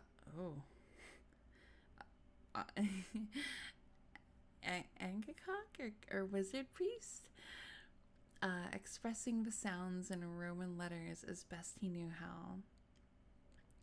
But just now of prime significance was the fetish which this cult had cherished, and around which they danced when the aurora leaped high over the ice cliffs. Angry what? It's literally, look, it's literally spelled Angekok. I don't know how another way to pronounce that. Also, Decibelio, thank you for the follow. But just now of prime significance was the fetish which... Oh, wait. I just read that. It was, the professor stated, a very crude bas-relief of stone, comprising a hideous picture and some cryptic writing. And as far as he could tell, it was a rough parallel in all essential features of the bestial thing now lying before the meeting. Can actually see it through here. I just spelled it. I spelled it for you. I said Angekok. Kaoki. Yeah.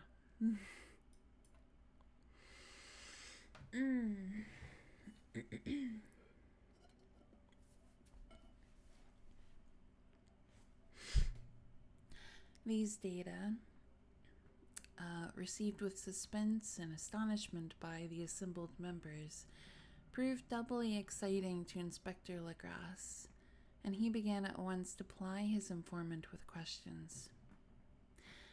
Having noted and copied an oral ritual among the swamp cult worshippers his men had arrested, he besought the professor to remember as best he might the syllables taken down amongst the diabolist Eskimos.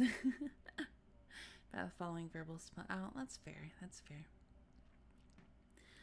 There then followed an exhaustive comparison of details, and a moment of really odd, Silence when both detective and scientist agreed on the virtual identity of the phrase common to two hellish rituals so many worlds of distance apart. What, in substance, both the Eskimo wizards and the Louisiana swamp priests had chanted to their kindred idols was something very like this. The word divisions being guessed at from traditional breaks in the phrases chanted aloud. Oh, Lord. Oh, my alerts aren't working right now.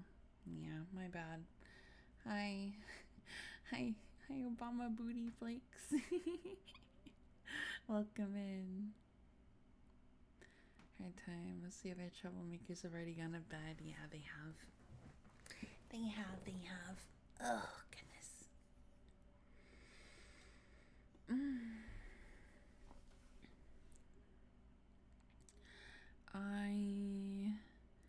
Oh God, do I even try to pronounce that? That's what it says. That's what it said. Oh wait, you can kind of see it's here. I can like kind of highlight it right there. Yeah, there you go. Cthulhu. Yeah, that's what it says. Legrasse at one point in advance of Professor Webb, for several among his mongrel prisoners had repeated to him what older celebrants had told them the words meant. This text, as given, ran something like this. In his house at Rilia, dead Cthulhu waits dreaming. Okay. And now, in response to a general urgent demand, Inspector Legrasse related as fully as possible his experience with the swamp worshippers, telling a story to which I could see my uncle attached profound significance. It savored of the wildest dreams of mythmaker and theosophist, and disclosed an astonishing degree of cosmic imagination among such half-castes and pariahs as might be least expected to possess it. On November 1st, 1907, let me get a sip of water real quick.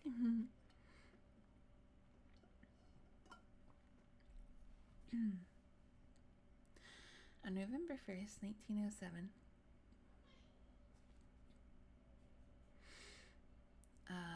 there had come to New Orleans police a frantic summons from the swamp and lagoon country to the south. The squatters there, mostly primitive but good-natured descendants of Lafitte's were in the grip of stark terror from an unknown thing which had stolen upon them in the night. It was voodoo, apparently, but voodoo of a more terrible sort than they had ever known. And some of their women and children had disappeared since the malevolent tom-tom had begun its incessant beating far within the black-haunted woods where no dweller ventured. There were insane shouts and harrowing screams, soul-chilling chants and dancing devil flames, and, the frightened messenger added, the people could stand it no more. Can't refund that one. Let's see.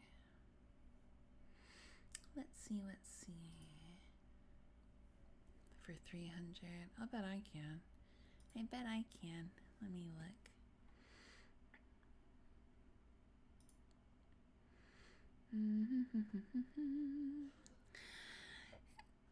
Excuse me. Wait a minute. Auto process so it doesn't stay in the queue.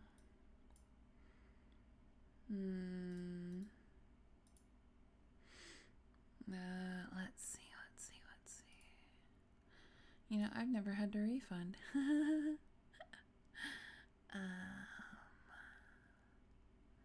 You know, just make a note of it, and I can do it later.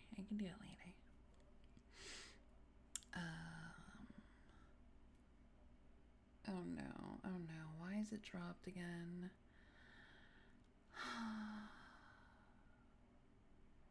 What is happening? Why? Every time she restarts a show, something's going on. It's good, sister. Alright, whatever.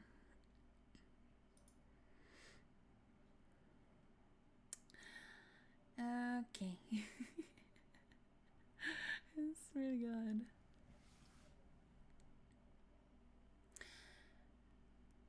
Just drop frames for a moment, that's all. Okay, alright. Yeah, it's literally doing it when I hear that TV go on. Angie. Okay. Anyway, back to our story. So a body of 20 police, filling 2 carriages and an automobile, had set out in the late afternoon, with a shivering squatter as a guide. At the end of the passable road they alighted, and for miles splashed on in silence through the terrible cypress woods where day never came. Ugly roots and malignant hanging nooses of Spanish moss beset them, and now and then a pile of dank stones or fragments of a rotting wall intensified by its hint of morbid habitation, a depression which every malformed tree and every fungus islet combined to create. At length the squatter settlement, a miserable huddle of huts, hove in sight. Historical dwellers ran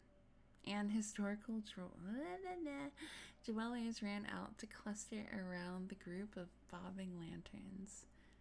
The muffled beat of tom-toms was now faintly audible far ahead, and a curdling shriek came at infrequent intervals when the wind shifted. A reddish glare, too, seemed to filter through the pale undergrowth beyond endless avenues of forest night.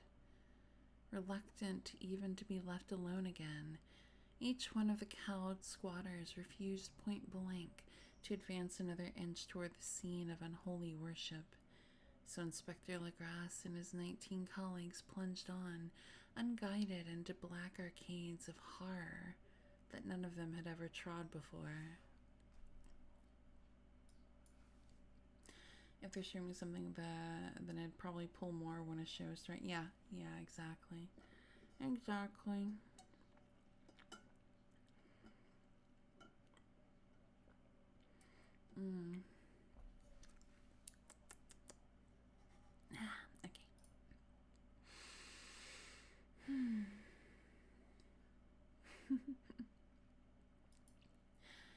The region now entered by the police was one of traditionally evil repute. My mouth just made a noise while I was talking. Excuse you. Evil repute. Substantially unknown and untraversed by white men. There were legends of a hidden lake glimpsed by mortal sight, in which dwelt a huge, formless white polypus thing with luminous eyes, and squatters whispered that bat-winged devils flew up out of caverns in inner earth to worship it at midnight. They said it had been there before D'Iberville, before La Salle, before the Indians, and before even the wholesome beasts and birds of the woods. It was nightmare itself, and to see it was to die. But it made men dream, and so they knew enough to keep away. The present voodoo orgy was, indeed, on the merest fringe of this abhorred area, but that location was bad enough. Hence, perhaps the very place of the worship had terrified the squatters more than the shocking sounds and incidents. Only poetry or madness could do justice to the noises heard by Legrasse's men as they plowed on through the black morass toward the red glare and the muffled tom-toms. There are vocal qualities peculiar to men, and vocal qualities peculiar to beasts, and it is terrible to hear the one when the source should yield the other. Animal fury and orgiastic license here whipped themselves to demoniac heights by howls and squawking ecstasies that tore and reverberated through those nighted woods like pestilential tempests from the gulfs of hell. Now and then the less organized ululations would cease. Ululations might be right. Would cease, and from what seemed a well-drilled chorus of hoarse voices would rise and sing-song chant that hideous phrase or ritual. Fingaling, blah, blah, blah, blah, Cthulhu, Rolia, blah, blah, blah. Then the men, having reached the spot where the trees were thinner, came suddenly in sight of the spectacle itself. 4 of them reeled, 1 fainted, and 2 were shaken into a frantic cry, which the mad cacophony of the orgy fortunately deadened. Legras dashed swamp water on the face of the fainting man, and all stood trembling and nearly hypnotized with horror. In a natural glade of the swamp stood a grassy island of perhaps an acre's extent, clear of trees and tolerably dry. On this now leaped and twisted a more indescribable horde of human abnormality than any but a Sime or an Angarola could paint. Void of clothing, this hybrid spawn were braying, bellowing and writhing about a monstrous ring-shaped bonfire, in the center of which, revealed by occasional rifts in the curtain of flame, stood a great granite monolith some 8 feet in height, on top of which, incongruous in its diminutiveness, rested the noxious carven statuette. From a wide circle of 10 scaffolds, set up at regular intervals with the flame girl monolith as a center hung, head downward, the oddly marred bodies of the helpless squatters who had disappeared. It was inside this circle that the ring of worshippers jumped and roared, the general direction of the mass motion being from left to right, an endless bacchanal.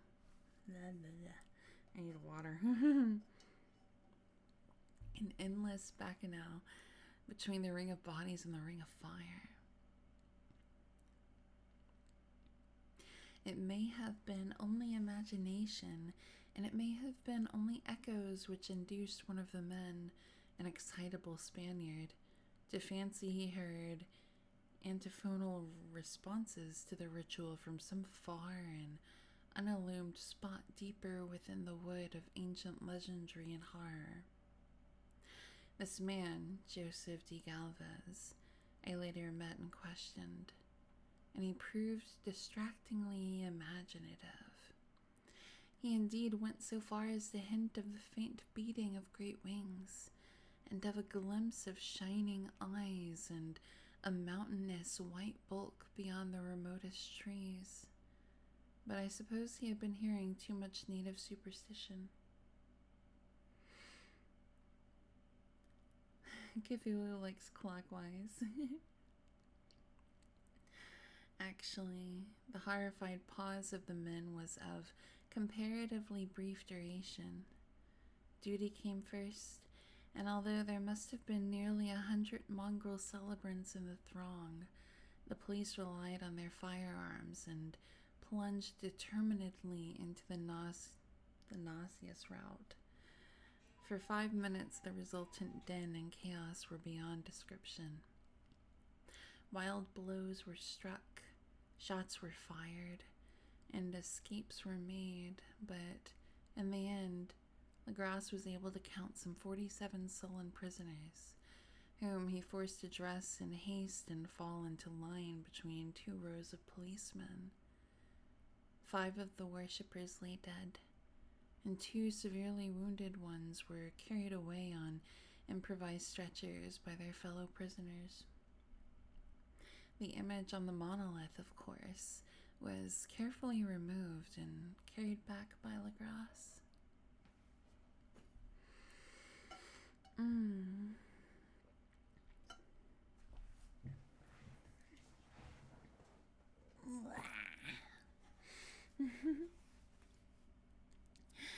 Examined at headquarters after a trip of intense strain and weariness, the prisoners all proved to be men of a very low, mixed-blooded, and mentally aberrant type. Most were seamen, and a sprinkling of words that I would rather not say, largely West Indians or Brava Portuguese from the Cape Verde Islands, gave a coloring of voodooism to the heterogeneous cult. But before many questions were asked, it became manifest that something far deeper and older than something fetishism was involved. Degraded and ignorant as they were, the creatures held with surprising consistency to the central idea of their loathsome faith. They worshipped, so they said, the great old ones who lived ages before there were any men, and who came to the young world out of the sky. Those old ones were gone now, inside the earth and under the sea, but their dead bodies had told their secrets and dreams to the first man, who formed a cult which had never died. This was that cult. And the prisoners said it had always existed and always would exist, hidden in distant wastes and dark places all over the world until the time when the great priest Cthulhu, from his dark house in the mighty city of Rulia, under the waters, should rise and bring the earth again beneath his sway. Someday he would call, when the stars were ready, and the secret cult would always be waiting to liberate him. Under the sea. Don't tell me Cthulhu is actually Ariel.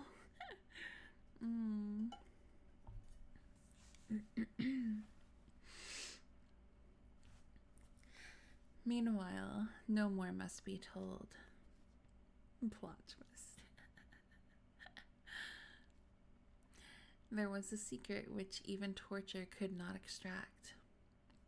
Mankind was not absolutely alone among the conscious things of earth, for shapes came out of the dark to visit the faithful few. But these were not the great old ones. No man had ever seen the old ones. The carven idol was great Cthulhu, but none might say whether or not the others were precisely like him. No one could read the old writing now, but things were told by word of mouth. The chanted ritual was not the secret. That was never spoken aloud, only whispered. The chant meant only this. In his house at Rulia, dead Cthulhu waits dreaming. Hi, Darkman. Welcome in, welcome in. Sorry, my alerts are borked right now.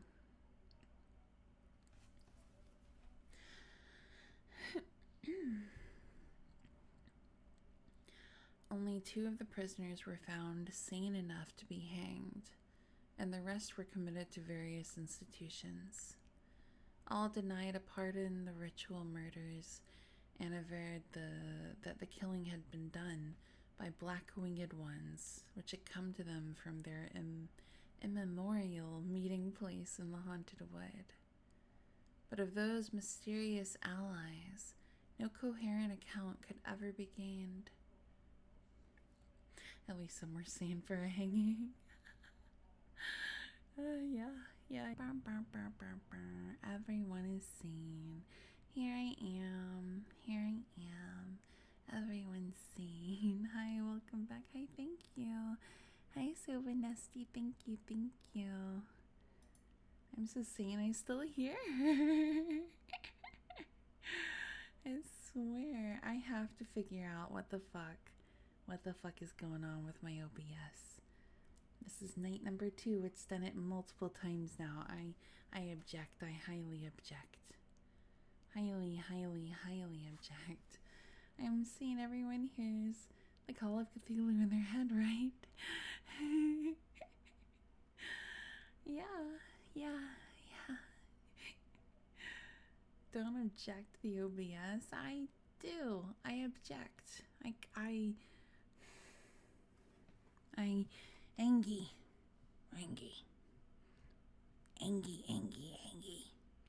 Not happy. OBS, I'm looking at you. My eyeball. Ow. I appreciate the attempted head pat since everything's broken right now. I won't go through, but the thought counts. Okay. Oh, that's sweet. Oh, everything is broken. And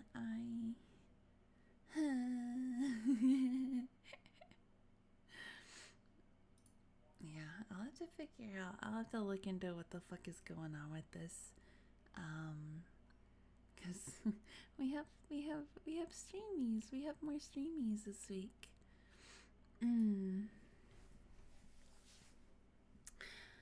I think we'll read. Let me see. Where am I right now? Where are we right now? Where does it end?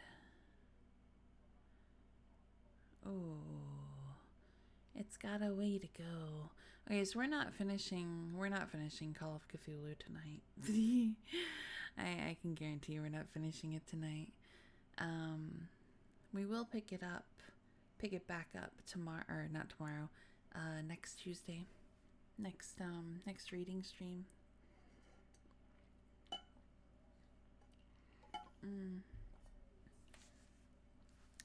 But we are gonna read for a little bit longer. Where was I? Yeah, because we're maybe halfway, maybe.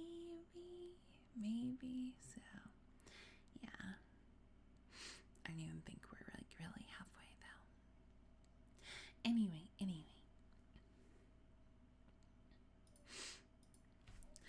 Only 2 of the prisoners were found sane enough to be.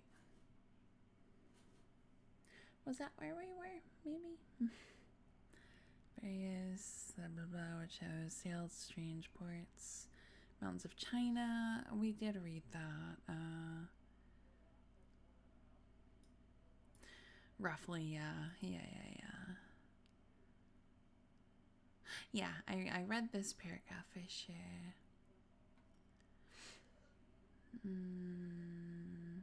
Yeah, I think this is where we're at. Okay.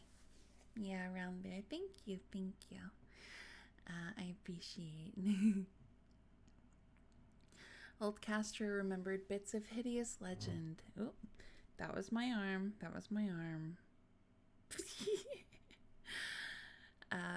Old Castro remembered bits of hideous legend that paled the speculations of Theosophists and made man and the world seem recent and transient indeed. There had been eons when other things ruled on the earth, and they had had great cities.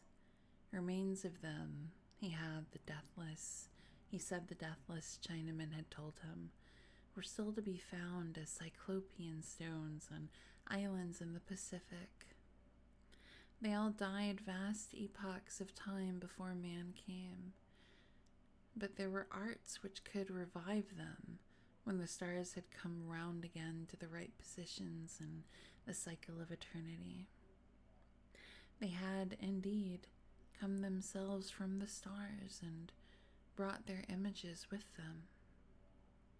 These great old ones, Castro continued, were not composed altogether of flesh and blood. They had shape. For did not this star-fashioned image prove it? But that shape was not made of matter.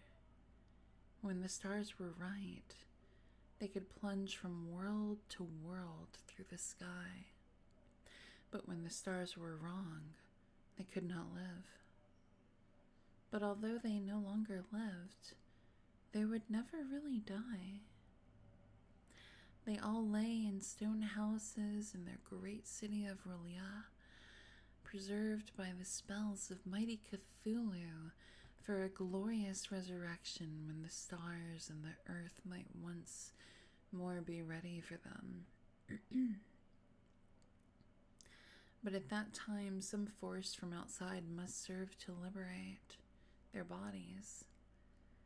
The spells that preserved them intact likewise prevented them from making an initial move, and they could only lie awake in the dark and think whilst uncounted millions of years rolled by. They knew all that was occurring in the universe, for their mode of speech was transmitted thought. Even now they talked in their tombs, when, after infinities of chaos, the first men came. The great old one spoke to the sensitive among them by molding their dreams, for only thus could their language reach the fleshly minds of mammals.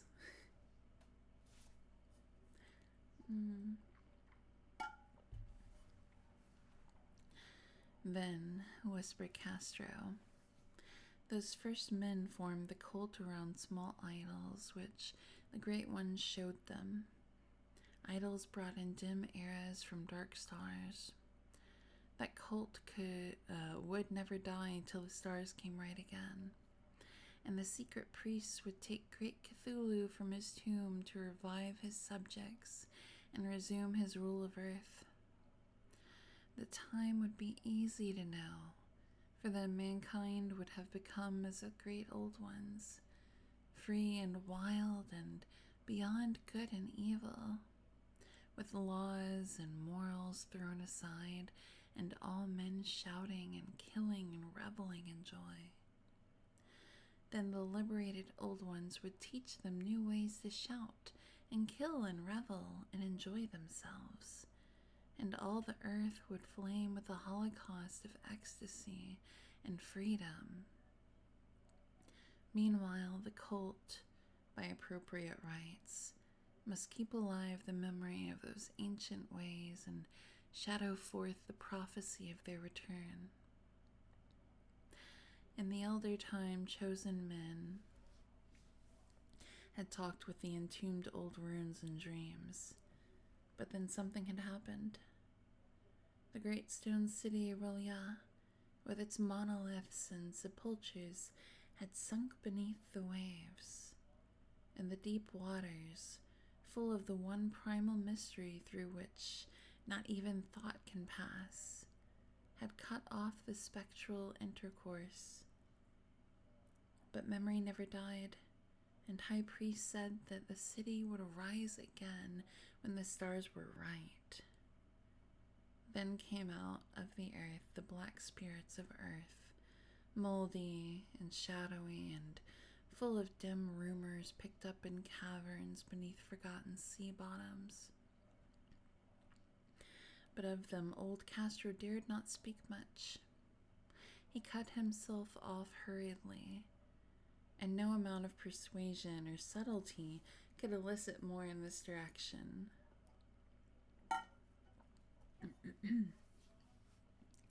The size of the old ones, too, he curiously declined to mention. Of the cult, he said that he thought the center lay amid the pathless deserts of Arabia, where Iram, the city of pillars, dreams hidden and untouched. It was not allied to the European witch cult and was virtually unknown beyond its members.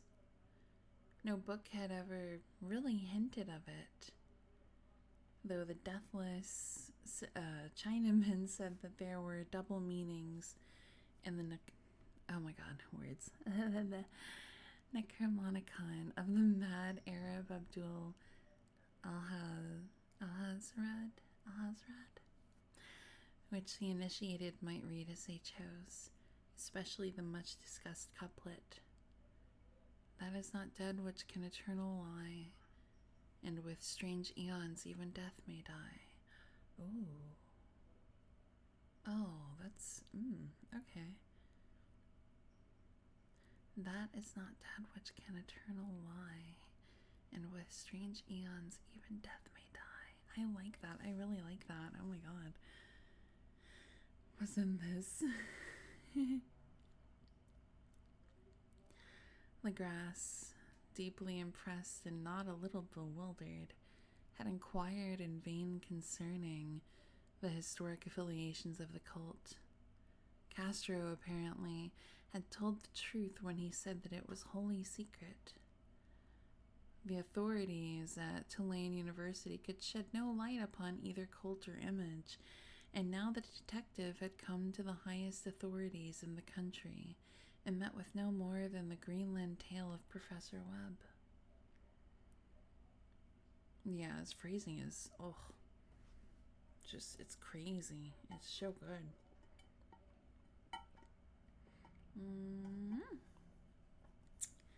Nom nom nom.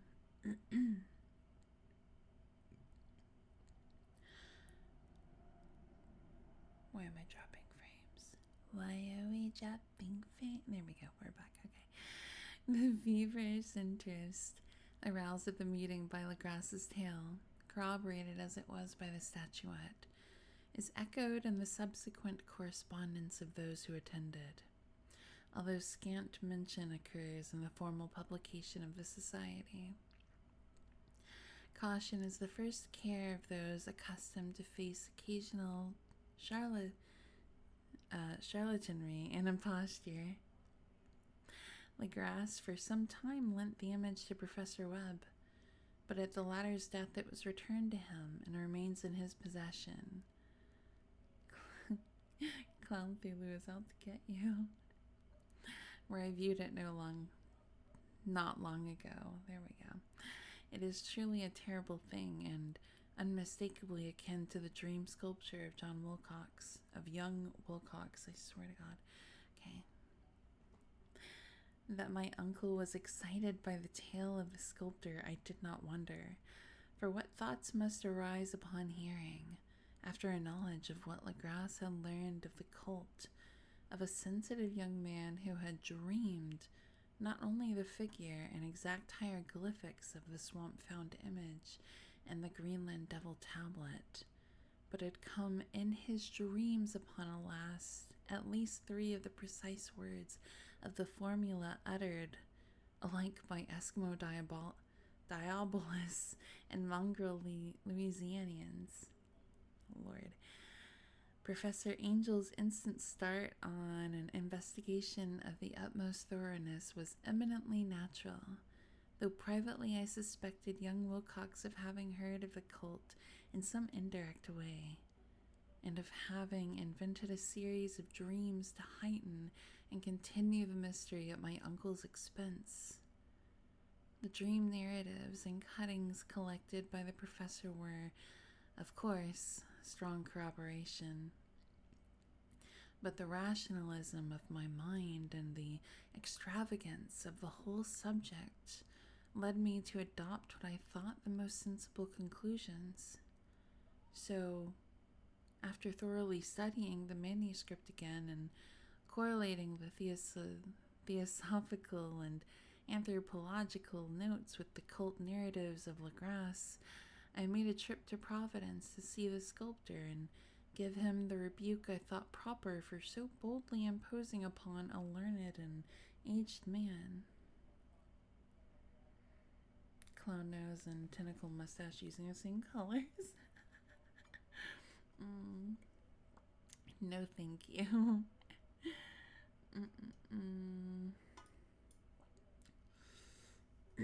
Alright, so we will get down to the end of this chapter, and that's what we'll do. Wilcox still lived alone in the Fleur-de-Lis building in Thomas Street, a hideous Victorian imitation of 17th century Breton architecture which flaunts its stuccoed front amidst the lovely colonial houses on the ancient hill, and under the very shadow of the finest Georgian steeple in America. Excuse me, oh my god. I found him at work in his rooms, and at once conceded from the specimens scattered about that his genius is indeed profound and authentic. He will, I believe, be heard from some time as one of the great decadents, for he has crystallized in clay and will one day mirror in marble those nightmares and fantasies which Arthur Machen evokes in prose and Clark Ashton Smith makes visible in verse and in painting.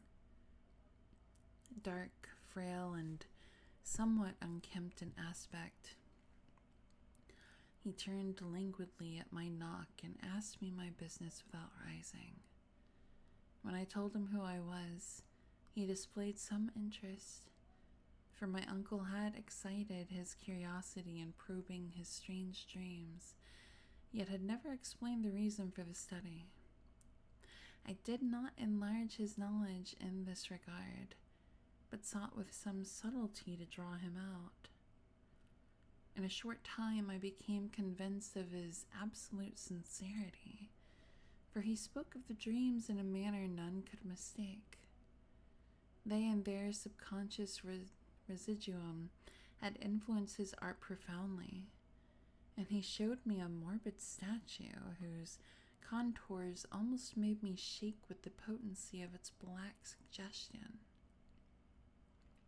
He could not recall having seen the original of this thing except in his own dream bas-relief, but the outlines had formed themselves insensibly under his hands. It was, no doubt, the giant shape he had raved of in delirium.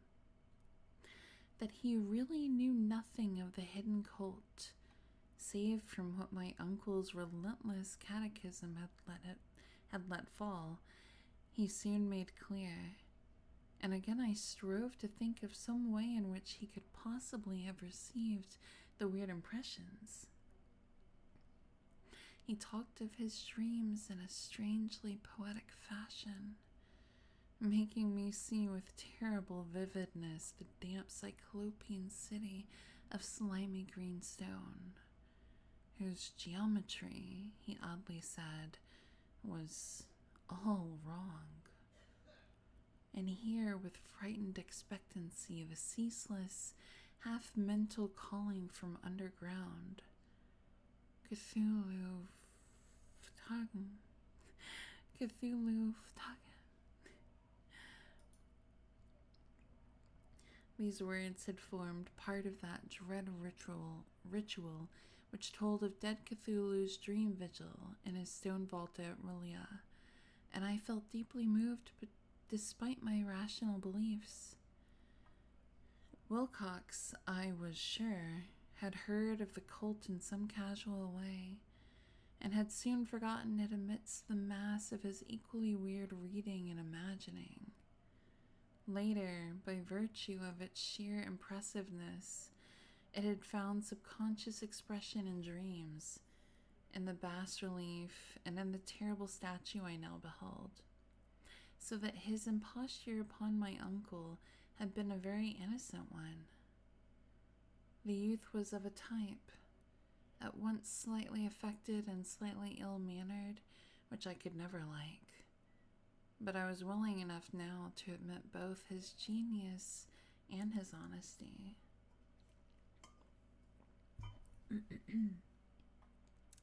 I took leave of him amicably and wished him all the success his talent promises.